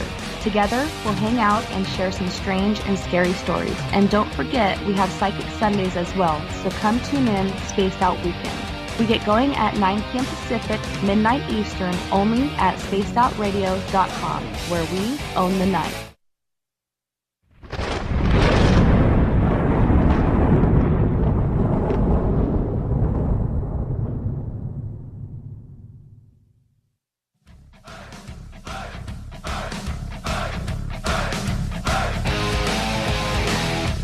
Welcome back to Spaced Out Radio tonight. I am your host, Dave Scott, sitting in the captain's chair of SOR headquarters right here in beautiful British Columbia. We got Jim Mallard, the Duck, from the Malliard Report joining us, and Jim kind of cracked me up right during the break, right before we come on air here about, he hadn't had a good cup of coffee since 1955 because we were talking about Sanka coffee. So, do you remember the orange cans there, Jim? No, I don't. Come on, you do so. I don't, Dave. And for the audience out there who doesn't really understand the joke, I was born in 1984, so yeah. Oh, come on. Don't be doing that now on us, man. You know you like your Sanka. It's been a while since it seriously has been a while since I had a good cup of coffee, just for the record. So anybody out there who you can't remember the last time you had a good one either, huh? Is that what you're going for? Dude, I don't drink coffee. I don't drink coffee. That's how do you do what we have Everett Thiever around here for, man. How do you do late night paranormal talk and not drink coffee? Because my dream is to get Pepsi as an advertiser. Mountain Dew, you say? Mountain Dew, yes. Yeah, by the way, thanks to you, Gail is put in our chat room. Where is it here? She goes, it's absolute truth. My cousin's ex-sister-in-law saw Dave buy a case of Mountain Dew at a gas station in Vancouver. And Gail does a good job with your news, by the way. Shout out to her. She does. Yeah, she does an incredible job, and she is just kicking ass and taking names when it comes to this MUFON story. And that's where we're going to continue on here, Jim, is we're going to continue talking about MUFON here in regards to everything. Now, one of the big things that has been going on with this entire case is the infighting that is actually happening in this UFO organization, which has brought a black eye to the community because there are a lot of people out there who want to see MUFON go away. There are a lot of people out there who believe MUFON's the right organization that just needs a little bit of restructuring. Where do you stand on that? I think a little bit of restructuring because I hate to be this guy, but I just wonder if there's too many layers. You got your grassroots, your local, county, however they break that up, state, and then it just seems to get really heavy up above that with these different groups and teams and fleets, and I don't know. I don't have an organizational chart, but it just seems like the state directors, there should be probably there's 50 states, Canada, Mexico, so probably 12 to 15 people that kind of sit on a board out of those state directors and regional directors, and that should be that. I mean, it just seems like, because when you're doing the work of the people, you're trying to get that data out there. I don't know how much management you need. It's just following the system and reporting what you know. And but it seems it's taken its whole own life form that, like I said, haven't done the power struggle up the top, but it seems like the very top is always where the things, because as you know, being a professional man before this life, that no matter who's sitting on top, there's the guy that's sitting at number 2 who wants to be number 1, and the guy at number 3 wants to be number 2, and up it goes. But at some point, when you're at that big level where there's 50 states and 50 state directors, you don't feel that urge to be because you're just all equal then. So I think some reorganization, some commitment to their, I don't want to say their mission statement, maybe they need to redefine that as well. It's about helping experiencers, not chasing TV shows or all this other stuff. Yeah, there seems to be a lot of blindness happening in what Phil has said in public here, and I am trying diligently, and it looks like I will be getting Philip Leach on the show with Chris Cogswell and Chris George Zuger on Reality Paranormal on Wednesday, February 13th, where he's going to fill us in on a lot of this news that is going on, and I think it's important for the field of ufology. But, I mean, there are so many instances that are coming up. I mean, I'm sure you heard all about it, Jim, about, earlier last summer when Jan Harzan appeared on Coast to Coast AM with Luis Elizondo, and basically they were talking to George Knapp like it was old hat that MUFON and To the Stars Academy were working together to collaborate on information, and they were talking about how fantastic it is. Now, for those who are not ET experiencers or people who have given reports to MUFON or know what the TTSA is all about, you're sitting there thinking, oh, yeah, that seems not too bad. That's okay. Everything's good there. Everything's kosher. Until you start digging into the fact that they're giving away personal information, or the potential to give away personal information, allegedly, is there, just like it was when Bob Bigelow bought in. I mean, it's dangerous for a lot of people.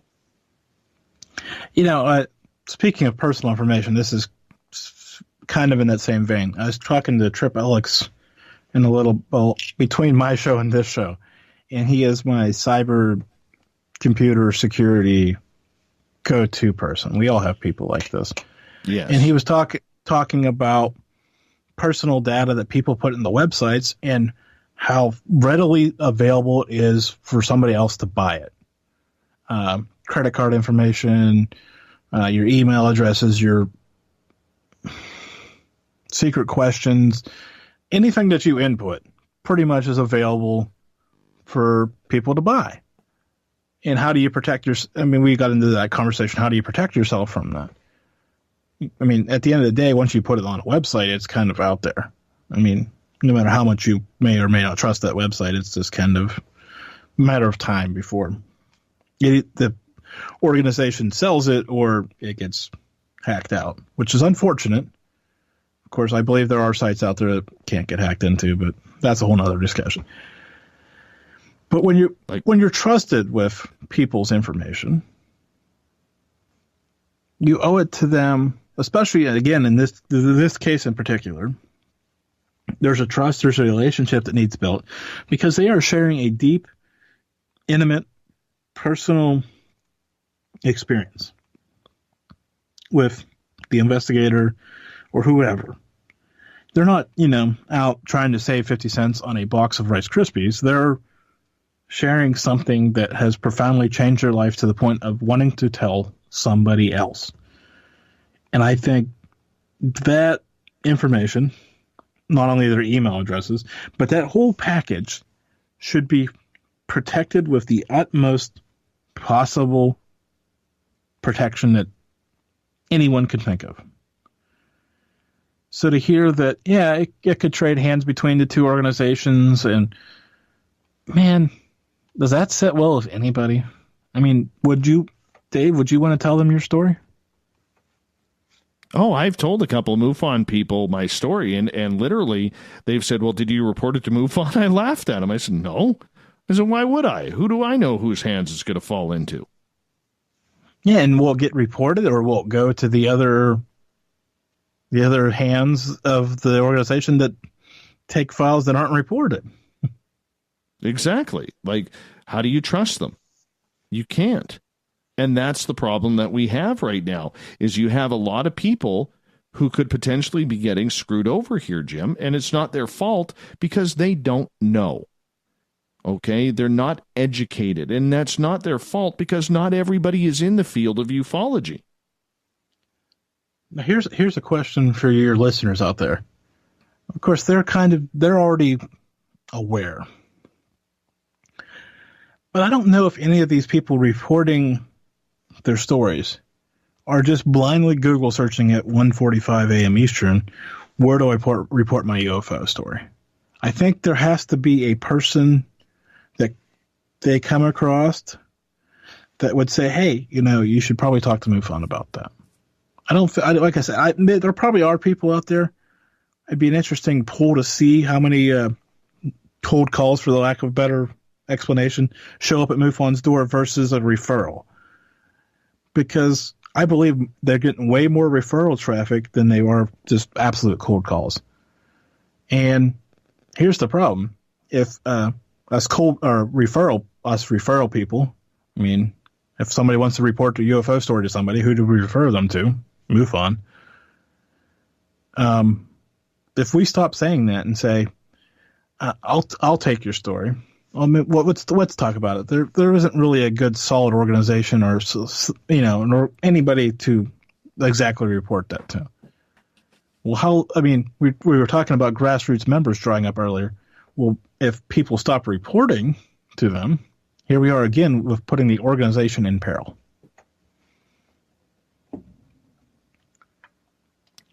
There's a lot of issues in regards to that. Huge amount of issues. Can it be stopped, though? Because, or does somebody like Jan Harzan or Chase Klodsky even care, or even Tom Whitmore, who was on this show, do they even care, Jim, about that? They say they do, but their actions are speaking a hell of a lot different. And that's something that we went after Whitmore about when he was on this show just a couple weeks ago. So, Dave, you sent me that letter earlier this afternoon. And my first thought was, how do we create enough attention? I had some conversations with Erica Lukes, too, about some of this stuff. And I said to her, it's hard to get to the top. And so between those two conversations this morning, I had this moment of how do we, as people who are in the community, who aren't necessarily vested in MUFON, get enough attention around these stories to make change happen. And then, so I'm like, oh, well, we keep talking about it, that'll be fine. And then I realized we could sit here and talk about this tonight and through all of February. We could sit here and talk about how we would change MUFON if we had the opportunity, how we change the reporting, and all, we could spend, like I said, the whole month of February, me and you going back and forth about this. But I don't believe that brings us any change. I mean, it may change your listenership because they'll get tired of it, but it doesn't change MUFON. If they're not addressing the issues head on, putting your head in the sand, well, how do you get somebody to put their head in the sand to address the issue? Now, I'm not calling for any of this. I'm not saying this is the way anybody should go. I'm just saying this is where I ended up this afternoon. Do we start not going to events that MUFON members are presenting at? Do we stop talking to MUFON members on our shows? Do we stop? How do we, as a community, say take it back, so to speak? I don't know. Like I said, I'm not encouraging anybody to do any of that stuff. That's left for somebody else who can put it all together and deal with it. But I'm just saying, if there's enough people out there in the community that want change, it's going to take every one of them to acquire the change they want. Now, if that's removing the top level people, if that's reorganization, whatever their goal is, or, just, hey, to raise enough attention to get somebody to give them answers. Even it seems like might be even a start. It's going to take a serious grassroots effort to, I don't want to say damage, but create enough awareness besides the people, just paranormal people, not just ufology people. Because when the paranormal community gets involved, ghost hunters, crypto, we're all kind of tied together, even though we all fall back to our bread and butter.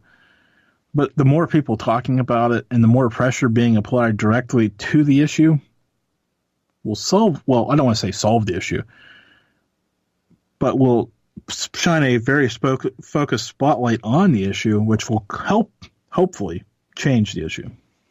Hopefully. Hopefully. In theory. I got a question from Tripp for you, and he is asking, Jim, what's your thoughts on MUFON allegedly wanting medical records for their filing reports? Well, that's a slippery question, because on one hand, I can understand why they'd ask for medications and, in any number of medical conditions or things like that, because, hey, there are a number of drugs that'll make you hallucinate and make you see things that aren't really there. I get it. But on the other hand, here we are with this privacy thing again. Now I have all that information and I sell it to a company, or they sell it to a company. And you go, well, that wasn't cool at all. Why do they really need that? So I guess it's that old catch-22. Yeah, you need it to understand the investigation, but do they really need it?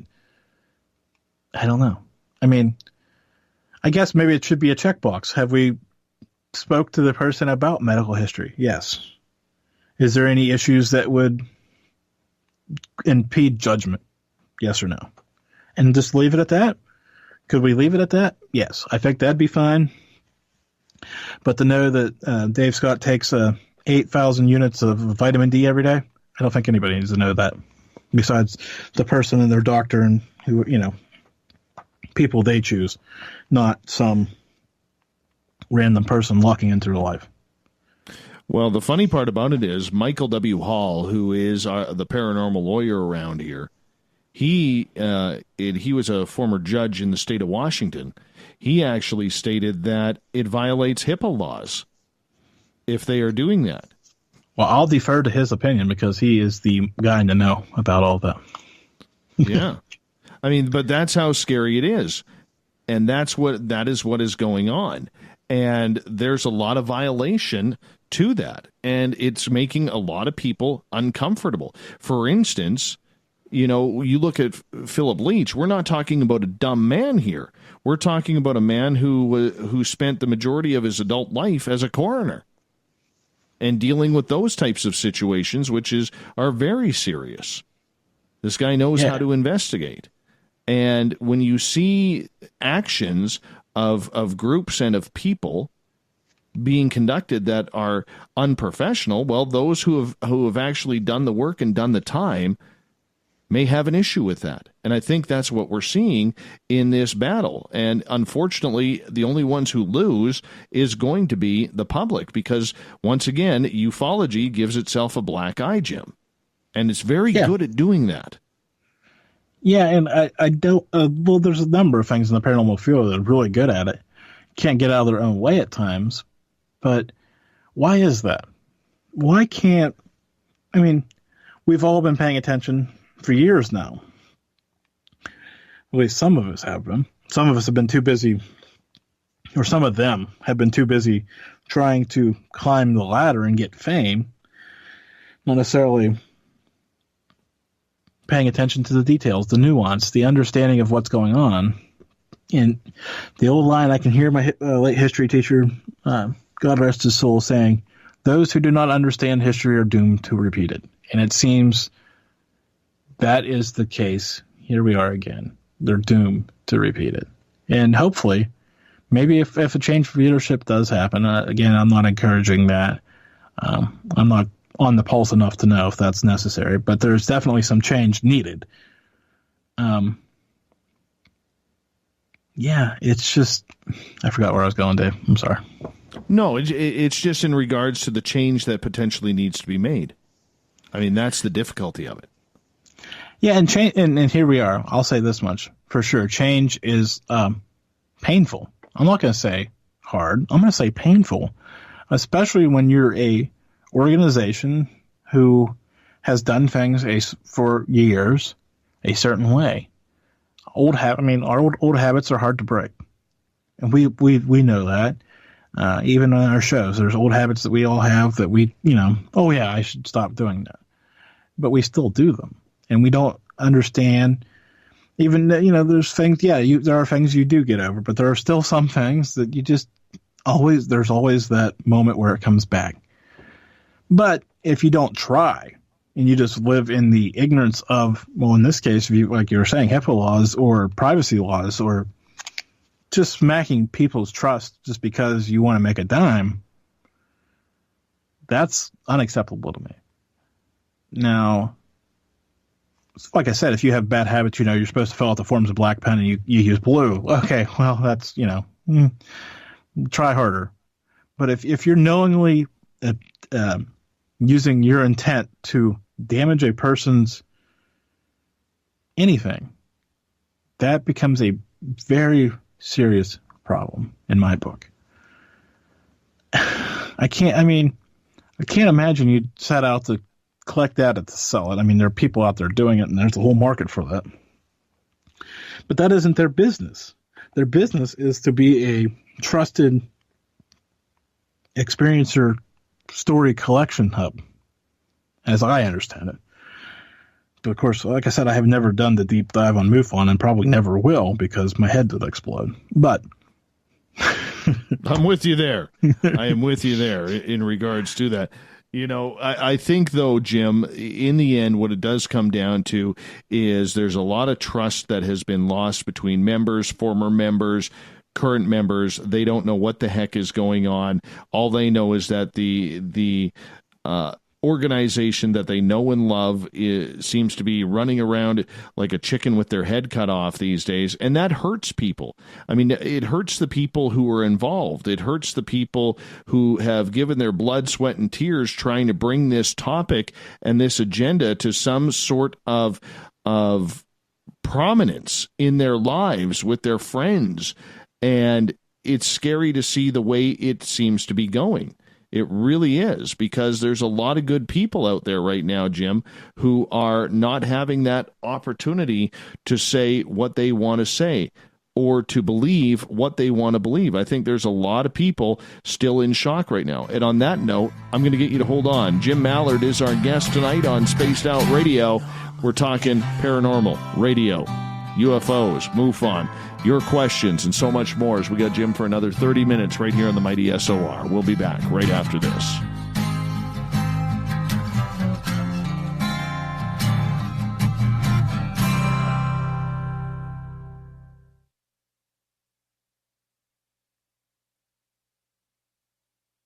At spacedoutradio.com, we have a little bit of everything for you to stay up late. So while you're there, check out our SOR Newswire, where our team brings you stories of the weird and strange to the WTF from around the globe. News on Bigfoot, UFOs, paranormal, Darwinian-type crime tales. It's the stories that the mainstream media usually won't touch. Well, we got them all on the SOR Newswire, only at spacedoutradio.com. Come hang out with Spaced Out Radio, where we own the night. This is Carl. You can follow Dave on Twitter at Spaced Out Radio, and during the show, use the hashtag Spaced Out Radio to chat with us live. On Instagram, at Dave Scott SOR. On Facebook, give our page a like, Spaced Out Radio Show. SOR archives are free on YouTube at Spaced Out Radio. Come join us, or I will come join you. See you at your window. You're listening to Spaced Out Radio Live with Dave Scott on the Deep Talk Radio Network. We are getting ready to relaunch the SOR Space Travelers Club at spacedoutradio.com. For $5 a month, you can join us for a plethora of features found nowhere else. Hang out in a private chat room during the show and after party. You can check out some exclusive content and a store specifically for you. as well as a private listener forum where you can post your thoughts, stories, and pictures. The SOR Space Travelers Club, coming soon to spacedoutradio.com. Do you want to know what's really going on in your world? Do you have questions about who you can trust in the mainstream media? Then look no further than the Rebel Planet. Come get the straight answers right here at spacedoutradio.com. Join me, Jamie Sexton, creator of Rebel Planet News, as I fill you in on the stories behind the stories. All you truth seekers, be sure to tune in to Rebel Planet on spacedoutradio.com the third Thursday of every month. Find your escape where time has no limits. It's about living today and cherishing the heritage of yesterday. A spirit of adventure for what is new, with the nostalgia of the past. Your timepiece is a reflection of who you are. Life surrounded by beauty from the world around us to the soul within. EscapeWatches.com. There is no time like the present to enjoy your escape. Use promo code SMF2017 for your 20% discount today. The freedom to post what you want, when you want. That's the social media freedom you need. Social Media Freedom is the free app in your app store. No need to worry about going to jail or being shadow banned any longer. It's the freedom to say what you feel. The freedom to know Big Brother isn't watching. It's the way social media is supposed to be. Social Media Freedom. It's time to set yourself free. Download from your app store today. You hear footsteps in the empty room above you. A rocking chair begins rocking by itself. Don't be afraid of the things that go bump in the night. Reach for Spirit Storybox, the iPhone app the Huffington Post UK called the only ghost hunting app you will ever need. Spirit Storybox. The spirits are telling their stories. Are you listening? Get your horns up with me on Spaced Out Radio. This is Ron Bumblefoot Thal. Come tune in to SOR where you can hear me rock out with Little Brother is Watching, the official theme song of Spaced Out Radio. And then come on over to bumblefoot.com where you can find out about my tour schedule, my music, and everything else. Bumblefoot.com keeps you up to date on what I'm doing and the best way to stay in touch with my music and music camps. Sign up for my newsletter at bumblefoot.com and remember, Little Brother is Watching. The Call of the Wild is in Vancouver. The Moose Vancouver is one of the hottest bars and restaurants in the city. Open until 2 a.m. nightly, the Moose will rock you like a hurricane all night long. Great food with everything on the menu at $6.95 near the corner of Nelson and Granville. Get your horns up and come rock with us. The Moose Vancouver, the official rocking bar of Spaced Out Radio.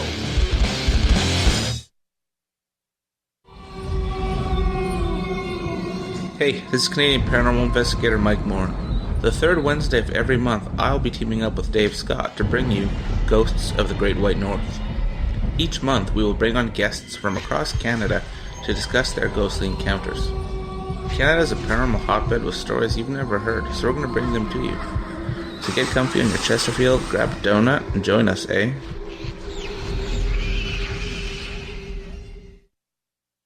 On the first Tuesday of every month, I encourage you to come along for a journey with me, Geraldine Orozco, on The Spiritual You.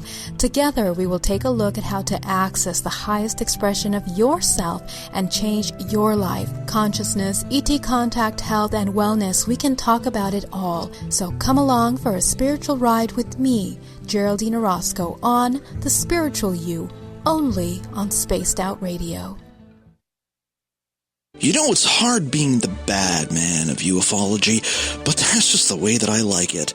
This is Chris George Zuger, and I'll be hanging out with Dave Scott and SOR scientist Chris Cogswell for Reality Paranormal, the second Wednesday of every month. And our job is to break it down and come to conclusions as to what is really going on in the supernatural world. I'd love for you to join us right here on Spaced Out Radio. Looking for a place to advertise at a very reasonable cost? Look no further than Spaced Out Radio. SpacedOutRadio.com has an advertising tab that you can click to check out our daily, weekly, and monthly packages to play on the radio, or our website, including social media. From commercial spots to banners, we have it all. Check out our competitive pricing today. Visit purpleplates.com today. For over 40 years, the Purple Energy Plates have been delivering amazing results for their many customers. Inspired by the great genius Nikola Tesla, the harmony, healing, and energetic effects of the plates have proven over and over to be beneficial and often miraculous to thousands of customers. Check their site for daily specials and choose from their many energy products. You won't be sorry. Visit them today at purpleplates.com.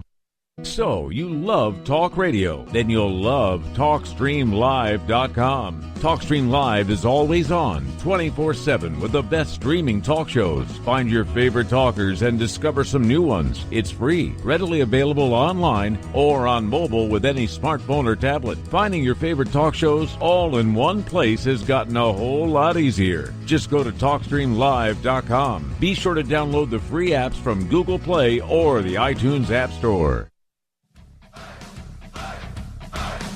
Would you like to connect with us? Head to spacedoutradio.com for all your latest show info. Now, back to Dave Scott and SOR.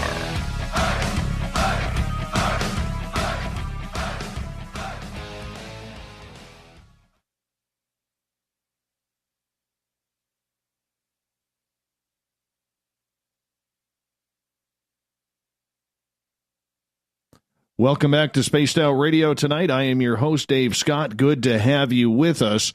Tomorrow night on the program, we have John Tenney coming back to us. It's going to be a lot of fun tomorrow night listening to John's stories. We get going at 9:06 Pacific, 12:06 a.m. Eastern at spacedoutradio.com. We welcome back everyone listening in on the SOR Radio Network, Deep Talk Radio, and Revolution Radio. Good to have you with us. Don't forget you can check all of our archives for free at youtube.com/Spaced Out Radio. Just do old Davey the favor, hit that subscribe button. The Desert Clam has set the password for tonight in the SOR Space Travelers Club. Oh, I don't even know what this is. Nyctaliophobia? Nyctaliophobia? I have no idea, but the Clam sets the password each and every night right here on the mighty SOR. Our website is spacedoutradio.com, where we have a plethora of features for you. You can rock out to Bumblefoot. Go shopping at our Spaced Out Radio store. You'd look good in one of our T-shirts. And, of course, you can read up on Captain Shirk's SOR Newswire and so much more. Tonight we have Jim Mallard on the show tonight from the Malliard Report. Go to Mallard.com. His show is every Tuesday night, 6 p.m. Pacific, 9 p.m. Eastern for the fastest hour in Paranormal Talk Radio. Jim, welcome back. Thanks for having me, Dave. And, you know, you probably are one of the few people that still use that tagline, even though I haven't used it in a while. Well, I try. I'm up to date on it. As I told people, I may stop using that line, but that line will be attached to the show for the next probably 5 years. So it's okay. I'm not telling you have to stop using it. I'm just saying that. All right. I liked it, though. Yeah, well, as I expanded the brand out a little bit, I had to kind of, well, I'm not going to talk marketing here. So what are you the fastest 61 minutes now? Is that what it is? Fastest 61 minutes? As I was moving, I had to eliminate the word paranormal to make life easier on me. Do you want me to get into this, Dave? Might as well. We got time. We're kind of there. Because I spent a lot of time trying to inform my guests that I wasn't only a paranormal show.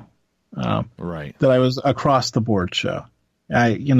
So to smack that line up there on the top every time, the Malliard Report's the fastest hour on Paranormal Talk Radio became especially as I was going out trying to get mainstream guest musicians and any number of people, or even just authors that weren't necessarily paranormal authors, it became, well, you're a paranormal show. What can I bring to your audience? And I'm like, you bring plenty. And then, so it just finally got to a point where, well, yes, it's still probably the fastest hour on Paranormal Talk Radio. And like I said, people will be using that line for years. For my purposes, I had to drop it because I needed to move forward from just trying to be in that box of paranormal. Don't blame you. And And then, as I always joke with my listeners, I can make anything paranormal, but it's just easier for me to sell it this way. Makes very much sense. Very much sense. Let's get to a couple of audience questions here. Let's start off with Catherine, who is asking, Jim, what's your favorite topic to talk about on your show? What do you really dig your nails into?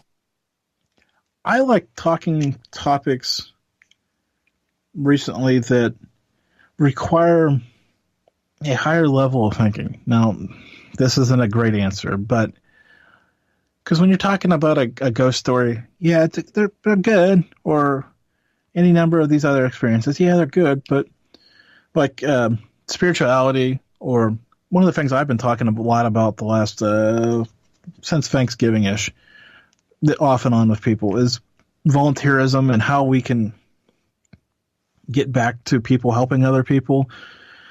Stuff that doesn't necessarily have the easy answer. Oh yeah, you just need to encourage them more. No, it's not necessarily that. And why aren't people doing it? And those higher level of things that just aren't straightforward. That's what I enjoy. My favorite topics have been. So that while that may not be a topic that you can go Google right now, because, but it's just something that I guess we were talking starting the show. Do I still enjoy doing it? Yes, I enjoy. Now I am enjoying the deep dive and trying to figure out life's great mysteries, or whatever's happening in the news today. Depends on which way I go. All right, let's get to Gail's question here. She is asking, Jim, what do you think the chances are of all paranormal hosts, stations, and shows coming together in solidarity and petitioning groups like MUFON to come clean? Getting all of any of the paranormal things is going to be impossible. Okay, now that I've cleared that up, because there are show hosts that are MUFON members. There are people who think that, but if we got a majority, but the problem is, like I said, you'd have to go all in. Everybody would have to stop going to the events that MUFON members were speaking at, even though the MUFON member may be a good person. We just have to stop accepting that credential and be like, sorry, until your organization gets themselves right, we can't go there. And I don't know if there's enough people willing to stomach that decision. So, unfortunately, I don't know if that's going to be an option. Do the attitudes of people, considering that everybody seems to be taking a side, have a real impact on what that potentially could be, Jim? The thing is, if we all take sides, but the people at the top aren't paying attention or willing to express their beliefs and why it is what it is. I mean, like I said, me and you could sit here for months and talk about this, and it's not going to change anything until they're willing to come to the table and explain, or even, the technology exists. You don't have to, you can post blogs or whatever you want to do. You don't even have to come to the table to get your story out, or why the systems are the systems, but you have to say something or type something, as it may be. You can't just let it linger out there, because the longer these stories and this spins, the more damage it causes. If I was one of those people, I'd be looking at typing something up while they're listening to us. Just saying. Is that part of the problem? Is the spin doctoring that goes on with all of these different media groups? Because everybody breaks it down. It's not, and I think we should also paraphrase, Jim. With a lot of these radio shows, whether they're on Spreaker, broadcasting, on Blog Talk Radio, Mixler, whatever it may be, whatever their format is, even YouTube, all right? The shows that I have noticed, it's not about being an unbiased, informed show anymore. It's about really, promoting an opinion and sticking with that opinion. There's a big difference in that, don't you think? Well, that's the market of radio, and you'll appreciate this. Like, take Rush Limbaugh for an example. He has, where he's going every day. His opinions on things. Rarely does anybody that listens to him, I don't listen to him, but I'm just using him as this example, get surprised and say, we'd all be shocked if he said President Trump was the worst president ever. We all know where his lane is, and we know where he's going. And that seems to be the successful talk radio format. So for us to be surprised that people are doing it in the paranormal isn't really a surprise. But I'm of the belief that I could say one thing one week and come back the next week and say totally the opposite thing and be firm in my conviction of saying the total opposite thing because I've had something that changed my opinion. Now, is that rare? Yeah, it's pretty rare. To admit that you were wrong about something, that's even rarer. But most people don't have the stomach for that. They'll just keep pushing whatever they believe because they don't want to admit they're wrong. And that's true far beyond paranormal topics. Well, sticking with the paranormal topics, though, because, I mean, you come from a paranormal background. And with what you have seen and how the medium has grown and the opinions have grown, where do we as a paranormal medium, in your opinion, fall flat? Where are we not getting the message or giving the proper message? Well, I think the problem becomes everybody's speaking different opinions.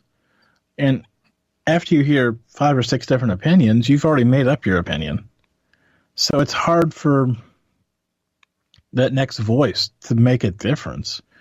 I mean, I think, Orb's in the ghost hunting community. Anybody that's been in the ghost hunting community for 6 minutes has an opinion, one way or the other.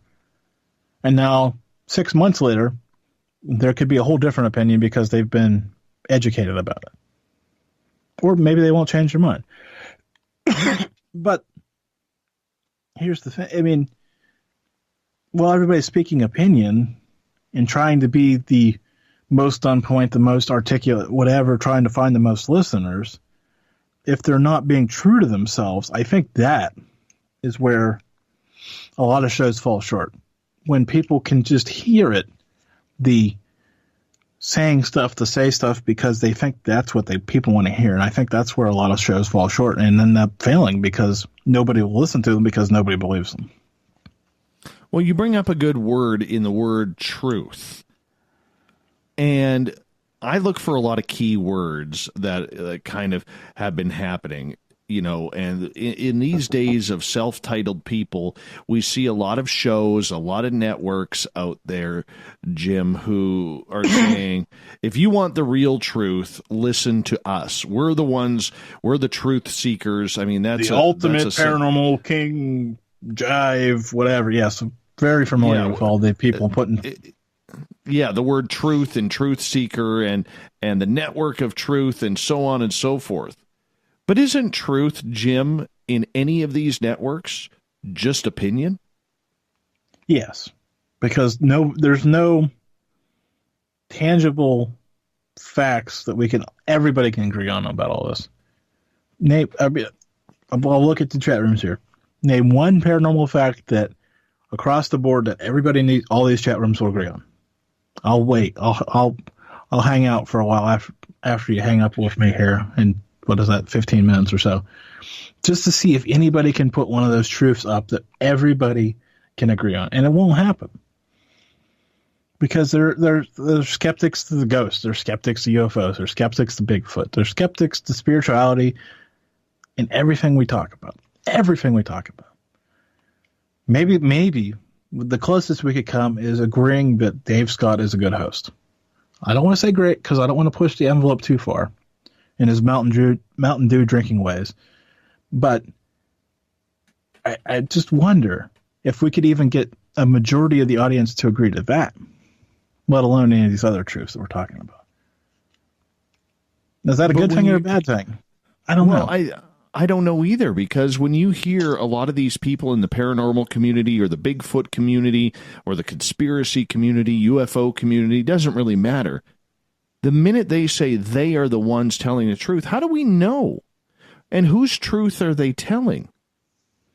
Because my truth, Jim, is different than yours, is different than everybody's in the audiences.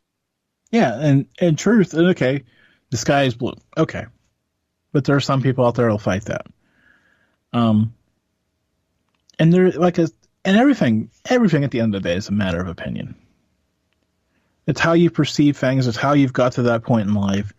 There's no right or wrong, any question in life. It's difficult.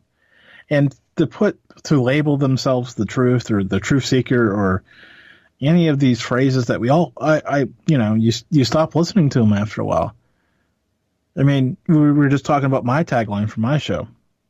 I dropped it, okay? There was no truth seeker in it, but for this point, and yet I currently have a string of keywords as my tagline, which I never used. They're ridiculous. I mean, I just helped defining what I was doing. And I think people appreciate that. They don't, I could obviously tag it the most truthful hour of paranormal talk radio. I mean, I could have went that route when I was putting that original tagline together too.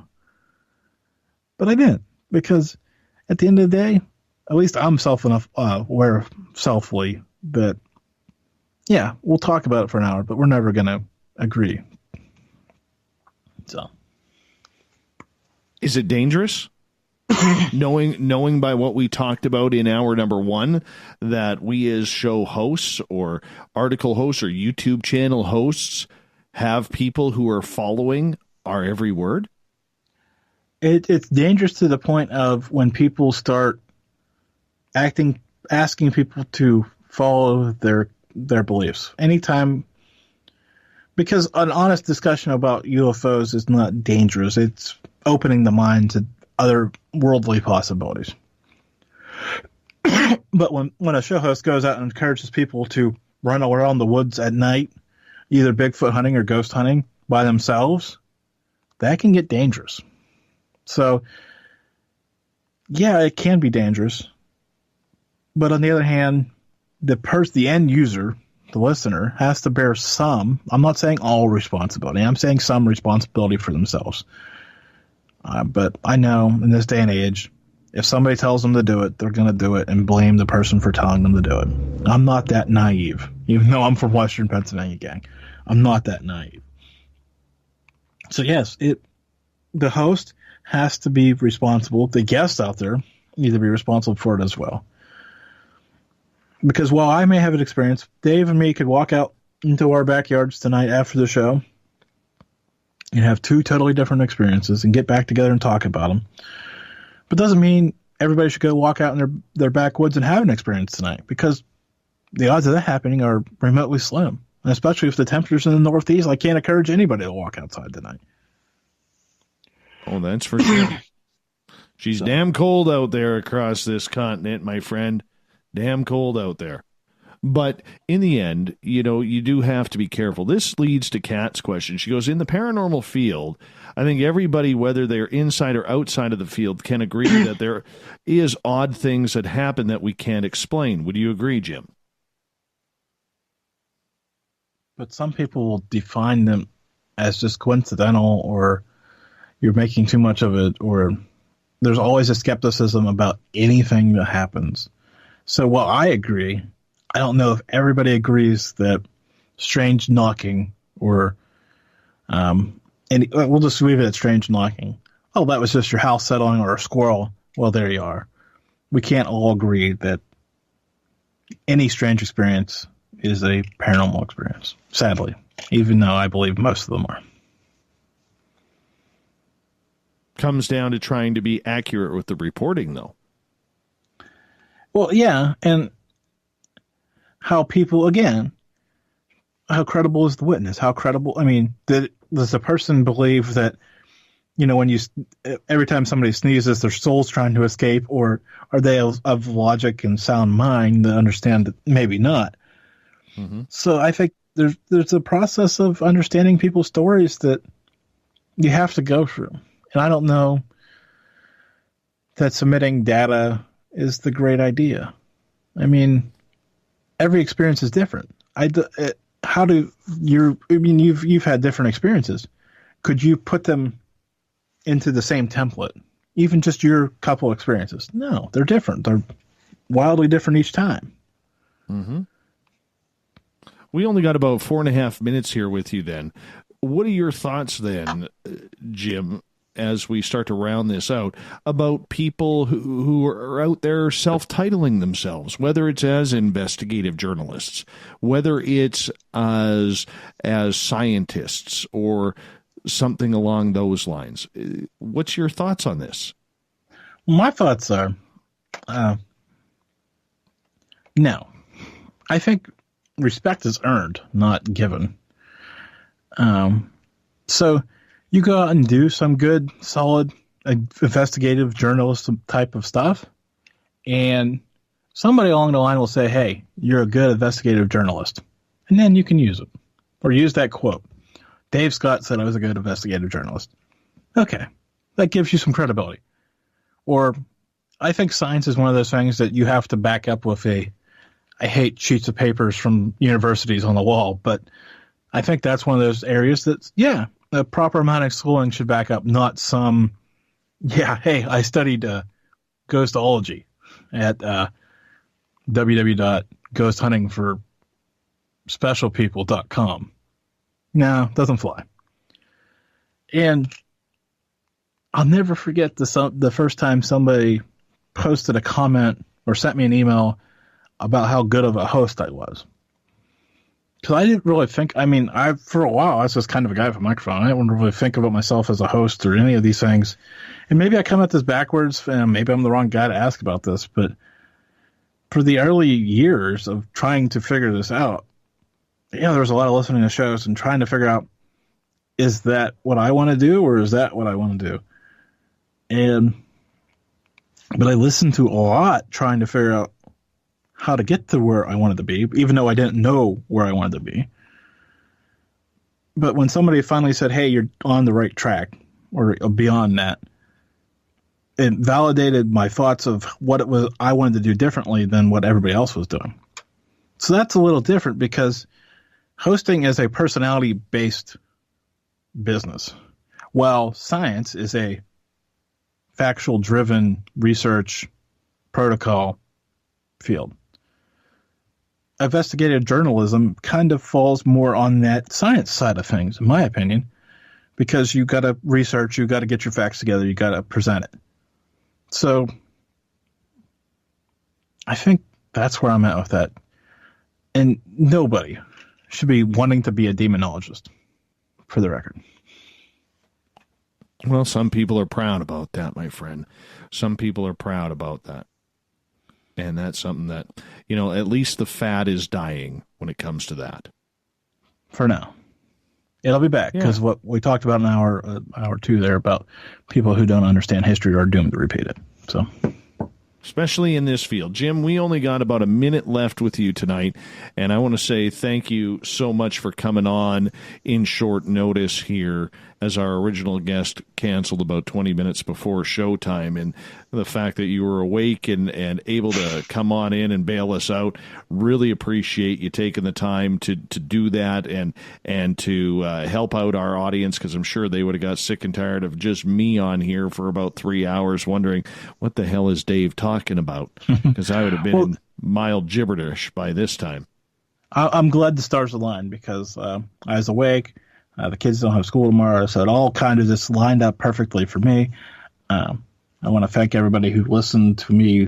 I was kind of getting, on the other side of the coin tonight. Not necessarily experiencers or actual stuff that you can dig their teeth into, but the greater experience of what it's like to host one of these shows and try to understand the inner workings between what we want to talk about, what we have to talk about, and all that fun stuff.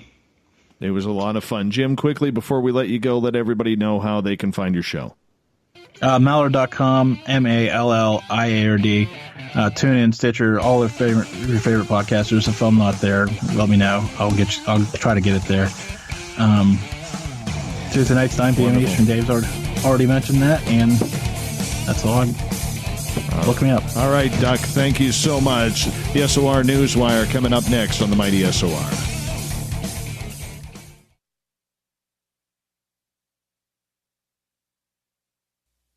You're listening to Spaced Out Radio Live with Dave Scott on the Deep Talk Radio Network. Heading to Vancouver and looking for a night on the town? The Moose Vancouver is the bar that never stops rocking until 2 a.m. every night. The Moose has great food with everything on the menu from $6.95 to $8.95. Fantastic, vibrant staff and rock and roll that will bring you back to when the music was real, the hair was long, and the guitars were rocking. Get your party on at the Moose Vancouver, the official party bar of Spaced Out Radio.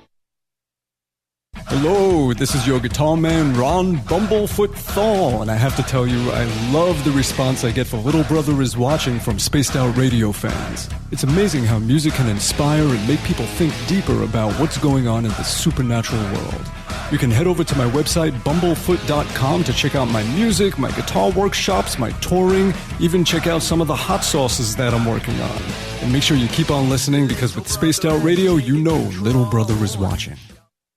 So, you love talk radio? Then you'll love TalkStreamLive.com. TalkStream Live is always on, 24/7, with the best streaming talk shows. Find your favorite talkers and discover some new ones. It's free, readily available online or on mobile with any smartphone or tablet. Finding your favorite talk shows all in one place has gotten a whole lot easier. Just go to TalkStreamLive.com. Be sure to download the free apps from Google Play or the iTunes App Store. Coming soon to our website, spacedoutradio.com, is the SOR Space Travelers Club. For just $5 a month, you can get into a private area on our site where you can hang with other listeners in our chat room, post in our forum, and check out a bunch of exclusive content and store that won't be found anywhere else, including a nightly after-show party with Dave. It's going to be the best $5 a month you're going to spend. The SOR Space Travelers, only at spacedoutradio.com. Looking for a place to advertise at a very reasonable cost? Look no further than Spaced Out Radio. SpacedOutRadio.com has an advertising tab that you can click to check out our daily, weekly, and monthly packages to play on the radio, or our website including social media. From commercial spots to banners, we have it all. Check out our competitive pricing today. Did you know Spaced Out Radio runs 7 days a week? Hi there, this is Tessa Nicole Thomas, and I'm here to take you on a paranormal journey each Saturday and Sunday night. Why change the station when you have it all right here? Together, we'll hang out and share some strange and scary stories. And don't forget, we have Psychic Sundays as well, so come tune in Spaced Out Weekend. We get going at 9 p.m. Pacific, midnight Eastern, only at spacedoutradio.com, where we own the night. Hi there, this is Geraldine Orozco from San Francisco's Bay Area Meditation. I invite you to join me the first Tuesday of every month with Dave Scott for Spaced Out Radio's The Spiritual You. In this fast-paced world we live in, it's time for you to take some time for you. We'll cover every possible subject, from powerful meditation to healing techniques to your own intuition and spirituality. So come join us for The Spiritual You. We're bringing scientific thought to the paranormal. Hi there, this is Spaced Out Radio scientist Chris Cogswell. Join me, Chris Zuger, and Dave Scott the second Wednesday of every month, where we break down the who from the woo when it comes to everything paranormal. We'll investigate and try to bring sensible answers to those straight and sometimes outlandish questions people have. Hey, not everything has an answer, but we'll do our best. Listen in to Reality Paranormal, only on Spaced Out Radio.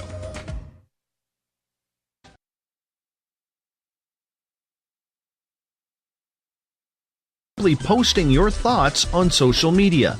Social media freedom can take care of that for you. Social media freedom is the newest and one of the best free new apps that allows you the freedom to post what you want when you want. It takes seconds to download from your app store. Come join the tribe at Social Media Freedom. It's time to set yourself free. A timepiece is a reflection of who you are, and what better way to show off the real you than with an Escape watch? Escape is a lifestyle brand accessorizing your days and nights. Choose to escape and create the life of discovery that you deserve. Dream, play, unite with your own personalized Escape watch. Head to escapewatches.com. There is no time like the present to enjoy your escape. Use promo code SMF2017 for your 20% discount today. Visit purpleplates.com today. For over 40 years, the Purple Energy Plates have been delivering amazing results for their many customers. Inspired by the great genius Nikola Tesla, the harmony, healing, and energetic effects of the plates have proven over and over to be beneficial and often miraculous to thousands of customers. Check their site for daily specials and choose from their many energy products. You won't be sorry. Visit them today at purpleplates.com. You know, it's hard being the bad man of ufology, but that's just the way that I like it. This is Chris George Zuger, and I'll be hanging out with Dave Scott and SOR scientist Chris Cogswell for Reality Paranormal, the second Wednesday of every month. And our job is to break it down and come to conclusions as to what is really going on in the supernatural world. I'd love for you to join us right here on Spaced Out Radio. Are you intrigued by Paranormal Talk Radio? You'll love the new Paranormal Radio app from TalkStream Live.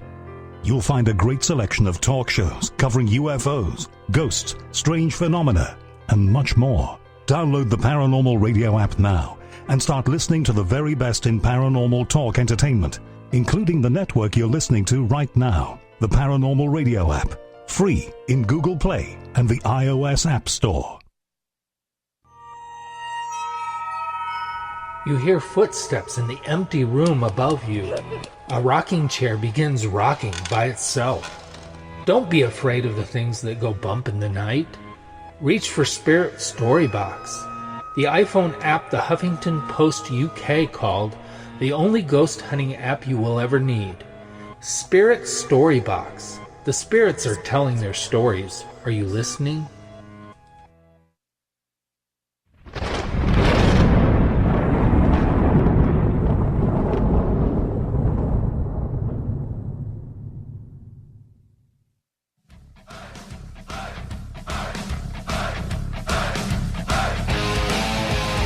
We've rounded third. We are heading for home tonight on the mighty SOR. And with that, we bring in the news, the SOR Newswire, where we get into the weird, the wacky, the WTF with the man, the myth, and the paranormal legend, Olaf Phillips.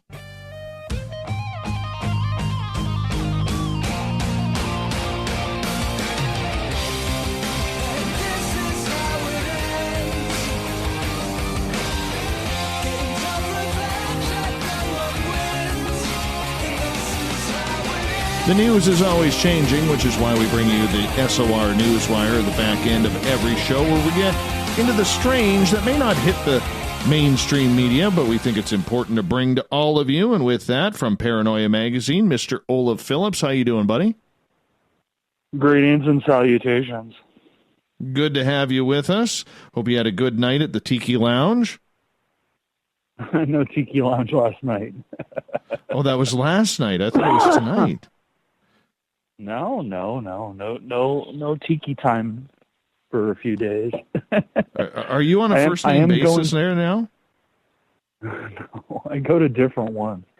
No, tomorrow I'm going to go to a retro club that plays 80s music. Nice. Very nice. Yeah, it's fun. They have pinball machines and arcade machines and nice 80s music. And yeah. Are you going to walk like an Egyptian? Definitely not. Oh, definitely come not. On. You're disappointing me but off the bat with that. If they play Obsession by Animotion, I might go dance. There you go. That always works for us. Let's get to the news tonight, my friend. What do you got for us? Well, this is critically important. Florida dog honks car horn to get owner's attention. An impatient dog left inside its owner's car while she went into a store showed its impatience by repeatedly honking the horn. The dog's owner left the windows open for the dog as she dipped into an ABC fine wine liquor store in West Palm Beach, Florida, but the canine became impatient anyway. The owner shared a video showing the impatient pooch repeatedly honking the car's horn. She learned how to honk the horn and has been doing it nonstop ever since, the owner wrote. Later that night, I went to the laundromat to pick up my clothes, and apparently I was taking too long, there she goes again, honking away. That was just some important news that I needed to get out into the world.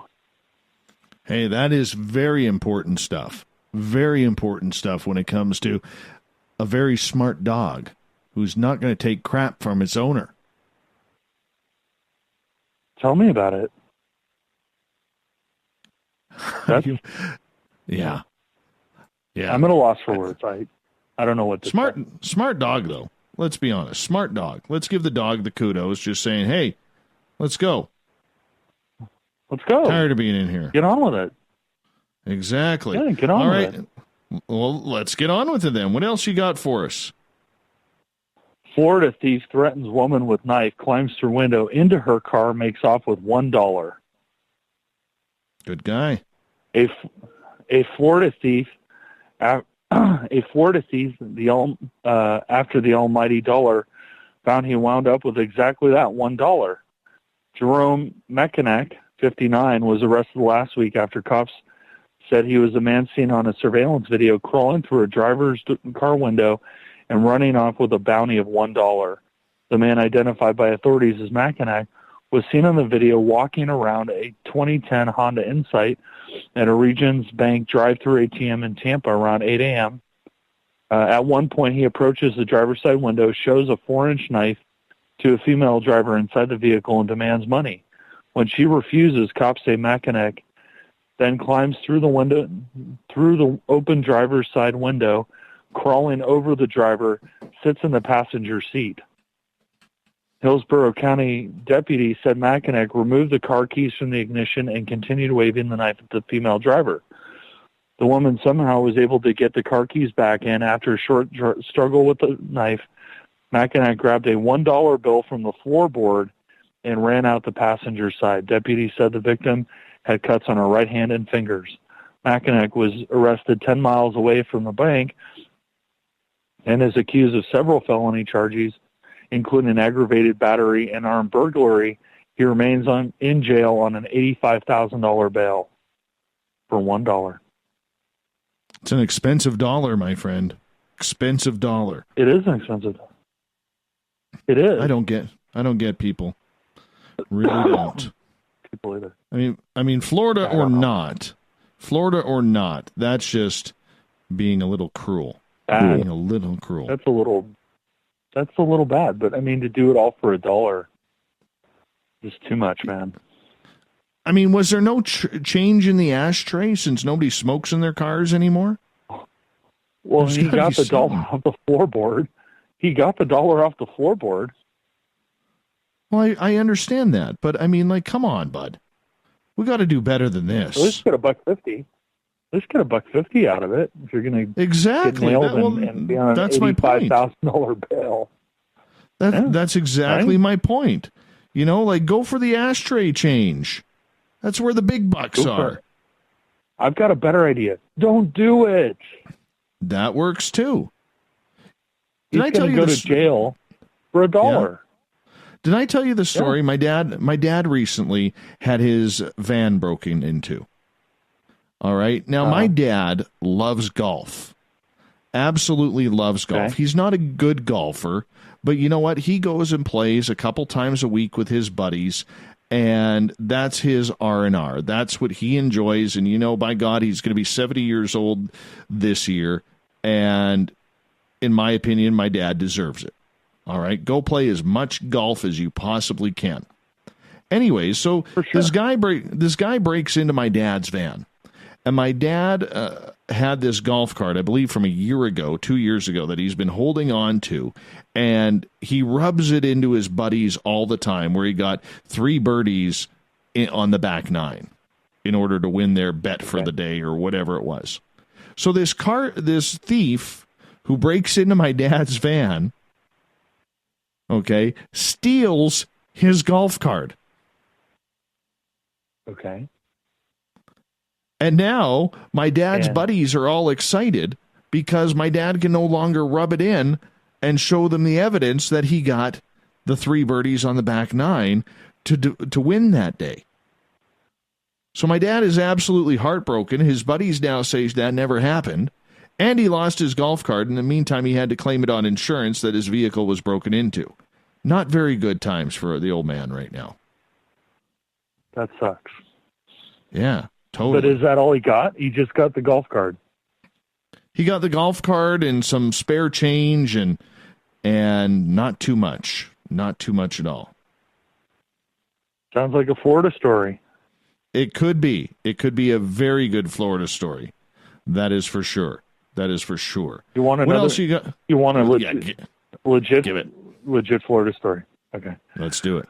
Florida man accused of robbing Chinese restaurant at Finger Point, Gainesville, Florida. A Florida man facing armed robbery charges didn't have a gun, but he did shape his finger like one, according to the arrest report. Police say Stephen Michael Berlin went to the Szechuan Palace restaurant located in Gainesville. He sat in the restaurant for about 30 minutes before walking up to the counter. A worker at the restaurant told Berlin police that he then held his right hand up at her in a position that, to her, resembled a gun. With his hand in a fist, his thumb pointed up, and his second index finger pointed straight out.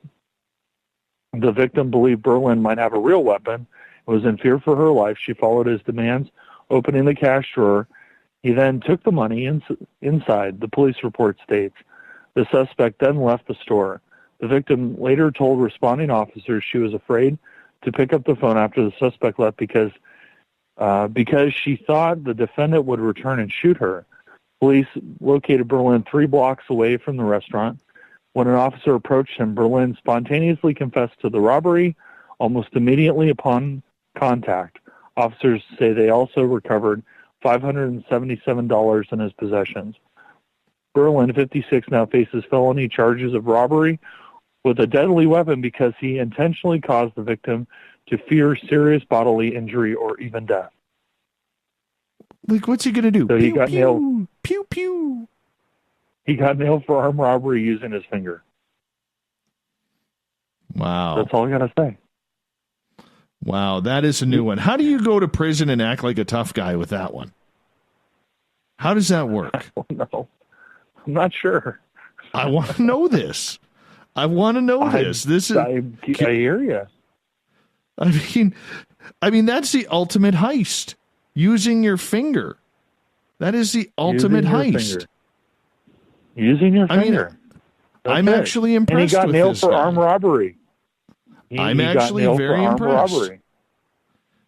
Hey, this guy deserves a lot of credit. This guy deserves a lot of credit. Cojones. Oh, yeah. It takes a lot of cojones to rob a restaurant with your finger. It does. I understand, though. I understand the cashier. You know, I would have probably done the same thing because you don't know. But from his point of view, that takes a lot of cojones. Oh, absolutely. And good on him for trying. He was almost successful. You know, he was almost successful. We got to give him an A for effort. 3 blocks away. He got nailed 3 blocks away. Well, you know, not every criminal tries to escape. That is true. We got time for one more if you got one. Do you got something juicy for us? Florida man who can't swim jumps into lake while fleeing police gets arrested. A Florida man fleeing the law decided to jump into a lake to avoid authorities even though he didn't know how to swim. Sarasota County Sheriff's deputies responded to a call of specific activity on Friday around 11 a.m. to find a man entering a parked van on the side of the road. According to hold on. Shoot. It decided the page decided to reload on me. Let's see. Hold on. I got lost here. Okay. The deputies no, I'm too far. Okay. When the sheriff's deputies attempted to talk to Richard Garay, he quickly fled and jumped into a nearby lake. The department's aviation unit captured video showing Gary struggling to stay above the water after venturing to the middle of the lake. A deputy is seen taking off his tactical belt before jumping in after Gary, swimming toward him as his head bobs up and down in the water. Once the deputy gets a hold of Gary, another first responder swims toward them and helps them grab a yellow rope that was thrown into the water. A third first responder then on shore then pulls them in. And once on land, the first responders are seen providing medical assistance to the suspect. Deputy C.J. Sunderman was the first one on the scene and saw Gary jump in a lake, telling reporters on Wednesday that he was startled, according to the Fox Tampa affiliate. While Gary waded into the water with gusto at first, all of a sudden he lost all kind of strength and began to go under and not resurface, Sunderman said. Wow. Captain John Walsh jumped into the lake first with Sunderman falling closely behind him, Sunderman said, adding that they didn't even think twice. As soon as we saw that our instincts kicked in and our training kicked in, he said. At the hospital, Gary admitted that he was unable to swim, but he said he went into the lake to avoid being arrested on several warrants, authorities said. As Sunderman was leaving the hospital, Gary thanked him and the other first responders for saving him. Gary, who lives in the town of Nokomis, about 20 miles south of Sarasota, is unemployed and is still in custody in Sarasota County Jail on a $4,500 bond, according to jail records. He was charged with obstruction without violence and contempt of court for a charge of driving without a license and leaving the scene of an accident for damage greater than $50 without leaving his information, jail records show. Bad. In a statement, Sarasota County Sheriff Tom Knight commended the deputies for acting quickly and selflessly to render aid to someone who is in complete disregard for the law. Unfortunately, incidents like this happen all too often, and that is what we train for. And the deputy said, just another day on the job. Of course it is. Of course it is. Of course. It's Florida. Man. Gotta love Florida. On that note, let's get to the thought of the Dave.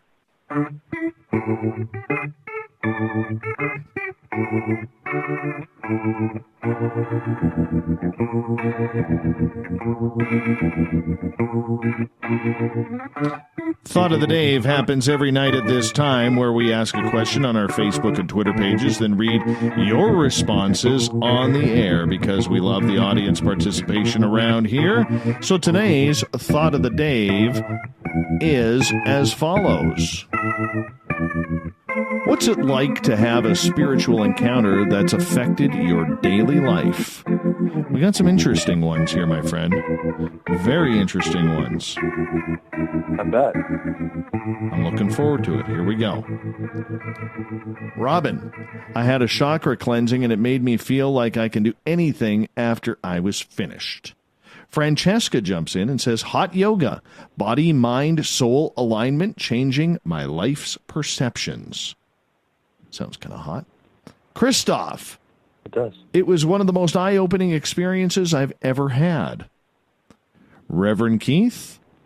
Humbling, yet reaffirming. Good on you for that, Rev.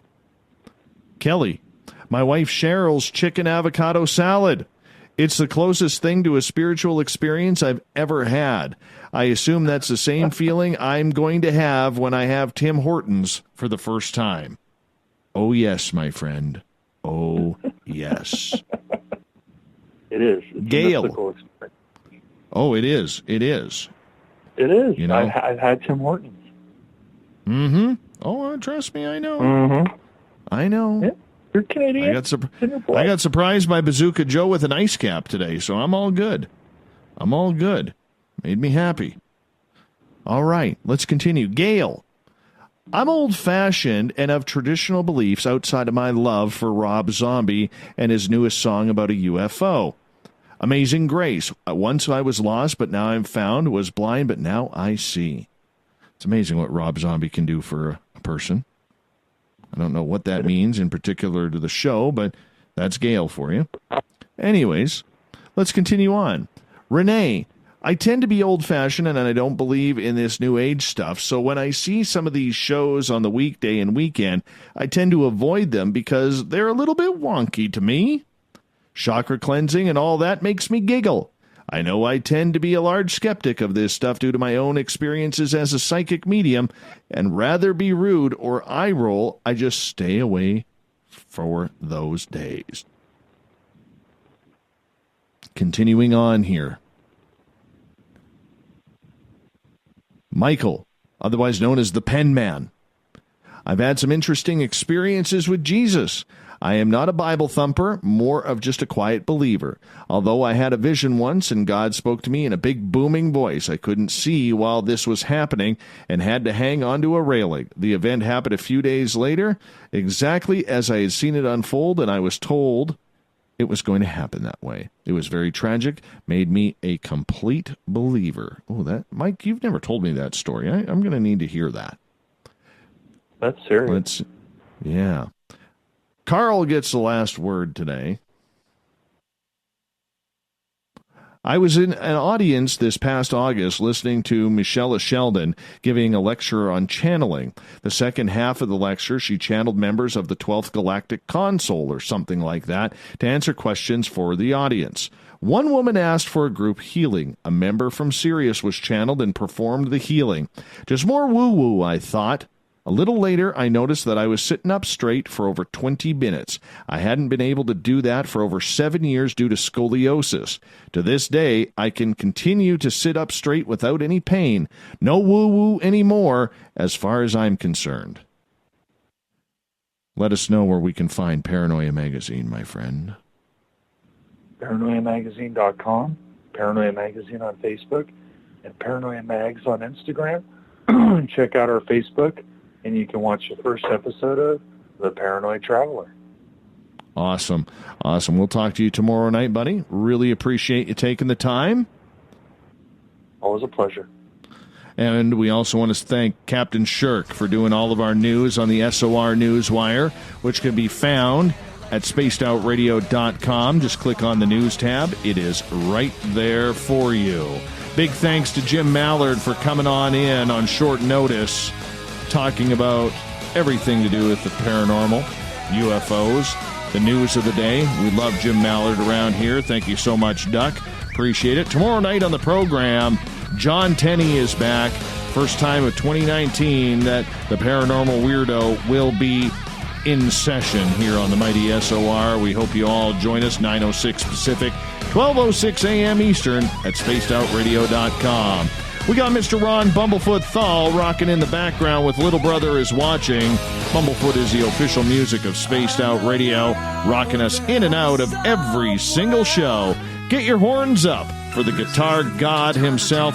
Big thanks to all of you sitting at home, at work, in your cars, wherever you may be. Special thank you to everybody in the chat rooms tonight and on Twitter at #SpacedOutRadio for making this a great night. Thanks for sharing the show, talking about us to everyone you know, because together, my friends,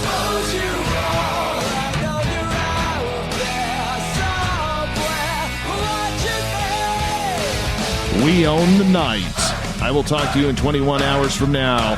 Mr. Bumblefoot, we need a favor. We need you to take us home. Good night.